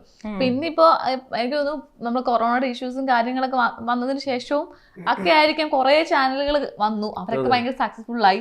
അപ്പൊ ഇതിലേക്ക് വരുമ്പോഴത്തേക്കിനെ ചിഞ്ചുവിനെയൊക്കെ ആദ്യമായിട്ട് ചെയ്യിക്കുമ്പോഴത്തേന് ഓഫ്കോഴ്സ് ടെൻഷൻ കാണില്ല, ഇവിടെ ചെയ്യുമോ മുമ്പേ പറഞ്ഞതിന്റെ വിട്ടെ. പിന്നെ എപ്പോഴാണ് ഇതൊക്കെ റെഡി ആയിട്ട് വന്നത്? റെഡി ആയിട്ട് വന്നത് എനിക്ക് കുറച്ച് കഴിഞ്ഞപ്പോൾ മനസ്സിലായി. എനിക്കൊരാളെ അഭിനയിക്കാൻ കാണുമെങ്കിൽ അറിയാം. എനിക്ക് പിന്നെ നമുക്കൊരു പാത്ത് ഉണ്ടാക്കണം. കാരണം ഞാൻ ട്രെയിനിങ് എടുത്തിരിക്കുന്ന ആക്ടിങ്ങിലാണ്, കേരള ഫിലിം സ്റ്റുഡിയോ. അപ്പൊ നമുക്ക് പറഞ്ഞിരിക്കുന്ന കുറച്ച് കാര്യങ്ങളുണ്ട്, പറഞ്ഞു തന്നിരിക്കുന്ന കുറച്ച് കാര്യങ്ങൾ. അത് ഞാൻ ഇവളിൽ അപ്ലൈ ചെയ്യാൻ ശ്രമിച്ചിട്ടുണ്ട്. അത് ഞാൻ ഇവിടെ അറിയാതെ തന്നെയാണ് അത് ഞാൻ ശ്രമിച്ചത്. ഇവൾക്ക് അങ്ങനെ കൃത്യമായിട്ട് ഇത് ഇന്ന പോലെ അങ്ങനെയൊന്നുമല്ല, അത് ഞാൻ ശ്രമിച്ചിട്ടുണ്ട്. പയ്യെ ഇവള് തരുന്ന ഔട്ട്പുട്ട് മനസ്സ് സെൻസിറ്റീവ് ആണെങ്കിൽ, ഇപ്പൊ വിഷമം വന്ന കാര്യമാണ്, ദേഷ്യം വരണം, ആ ഒരു സാധനം വിളിക്കുന്നുണ്ട്. അപ്പൊ അതിനെ ഞാൻ ഉപയോഗിക്കാൻ ശ്രമിച്ചിട്ടുണ്ട്. ഞാൻ അതാണ് ചെയ്തുള്ളൂ. പിന്നെ അവൾക്ക് അങ്ങനത്തെ ഒരു ഇതുണ്ട്, ഇവൾക്കൊരു ബേസിക് ടാലന്റ് ഉണ്ടെന്നുള്ള എനിക്ക് ബോധ്യമായി പിന്നീട്. കാരണം അതില്ലാത്ത ഒരാൾക്ക് ഈ സാധനം വർക്കാവില്ല, മനസ്സിലായ? ഇത് ഒന്നുമില്ലെങ്കിൽ പെട്ടെന്ന് നമുക്ക് മനസ്സിലാവും വർക്കാവില്ല എന്നുള്ളത്.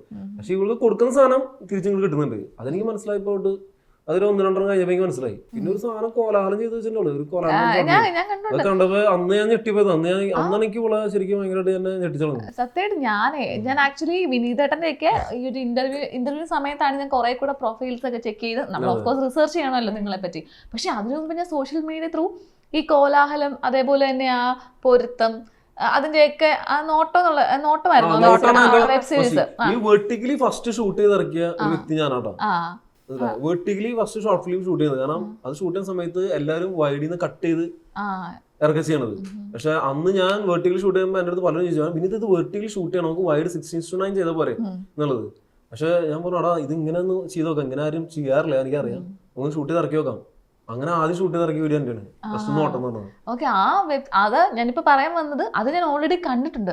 അപ്പോ ശരിക്കും അയ്യോ ഇതാരാണ്, നല്ല രസമുള്ളൂ. കാരണം നമ്മൾ പലർക്കും കണക്റ്റഡ് ആവും. അത് നമ്മൾ പലരും പറയാൻ ആഗ്രഹിക്കുന്ന കാര്യങ്ങളായിരിക്കും. ഇപ്പം എല്ലായിടത്തും ഇല്ലെന്നല്ല, എല്ലായിടത്തും ഇല്ല, പക്ഷെ ചിലപ്പോഴെങ്കിലും ചില ഫാമിലീസിലൊക്കെ ടോക്സിക് പേരൻസ് അല്ലെങ്കിൽ ഇങ്ങനെയുള്ള മക്കളാണെങ്കിൽ കൂടി അവരുടെ ഒരു പ്രൈവസി കൈ കടന്നിട്ടൊക്കെ നിൽക്കുന്ന കുറേ പേരൻസ് ഉണ്ട്. ഇപ്പൊ അവരോടൊക്കെ ചിലപ്പോൾ മറ്റേ റിയൽ ലൈഫിൽ ഇവർക്കൊന്നും പറയാൻ പറ്റത്തില്ല. ഇതൊക്കെയാണ് ഇവരുടെ ഒരു ആ വർക്കിലൂടെ എനിക്ക് കാണാൻ സാധിച്ചത്. അപ്പൊ തന്നെ എനിക്ക് മനസ്സിലായി. പക്ഷെ എനിക്ക് അന്ന് അറിയത്തില്ലായിരുന്നു ഇത് വിനീതന്റെ കാര്യങ്ങൾ അല്ലെങ്കിൽ ചിഞ്ചു ആരാണെന്ന് നമുക്ക് അറിയില്ല. ജസ്റ്റ് നമ്മൾ സ്ക്രോൾ ചെയ്ത് പോകുന്നു, കാണുന്നു. ഇപ്പൊ എടുത്ത് നോക്കിയപ്പോഴാണ് ഓ ഇവരായിരുന്നു അത് എന്ന് എനിക്ക് കണക്ട് ആയി കിട്ടുന്നത്. അപ്പൊ ചിഞ്ചു ഈ ഇതുപോലെ ആയിരുന്ന സമയത്തൊക്കെ ഭയങ്കരമായിട്ട് വഴക്കൊക്കെ പറയുമായിരുന്നു, കാരണം ഒരുപാട് ടേക്കൊക്കെ പോവല്ലോ. അപ്പൊ എങ്ങനെയായിരുന്നു എടുക്കുന്നതൊക്കെ?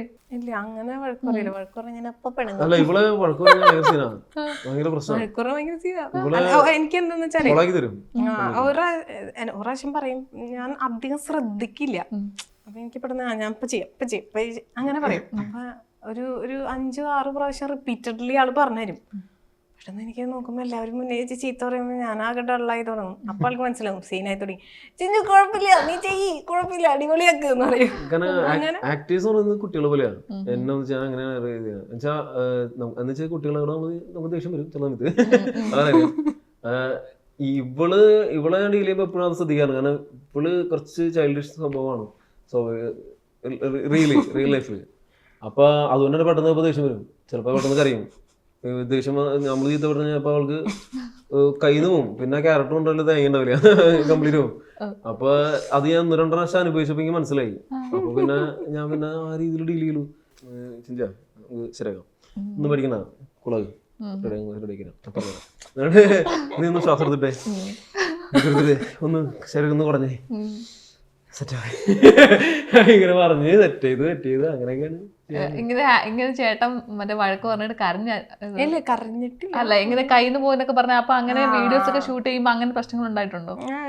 ചെറുതായിട്ട്. പിന്നെ ആളങ്ങനെ വഴക്ക് പറയും, അങ്ങനത്തെ ഭയങ്കരമായിട്ട് സെറ്റില് കടന്ന് ഉണ്ടാക്കി ചീത്ത പറയോ അങ്ങനത്തെ ഒരു ഇതല്ല ഞങ്ങൾക്ക്. പിന്നെ ആള് ഭയങ്കര ടെൻഷനോ സമയത്ത് ഭയങ്കര ടെൻഷനോ ടെൻഷൻ ഉണ്ടാവാറുണ്ട്. ആ സമയത്ത് ആ കറക്റ്റ് ടൈമിന് കിട്ടിയില്ലെങ്കിൽ ആള് ചിലപ്പോ മാറുമ്പോ നമുക്ക് മനസ്സിലാവൂല്ലോ. ബഡ്ജറ്റ് നമ്മൾ കൈ നിൽക്കണല്ലോ. അപ്പൊ വൺ ഡേ ഷൂട്ട് തീർന്നില്ല നമുക്ക് പിന്നെ 2 ദിവസം പോയി. അപ്പൊ അതിന്റെ ടെൻഷൻ ഇതെല്ലാം വെച്ചിട്ട് അഭിനയിക്കുന്നോണ്ട് എനിക്കും ഞാൻ ഏറ്റവും മോശമായിട്ട് അഭിനയിക്കുന്ന സത്യം പറഞ്ഞാൽ ഞാനപ്പോയില്ല. കാരണം എനിക്ക് മര്യാദയ്ക്ക് അഭിനയിക്കാൻ പറ്റുന്നില്ല.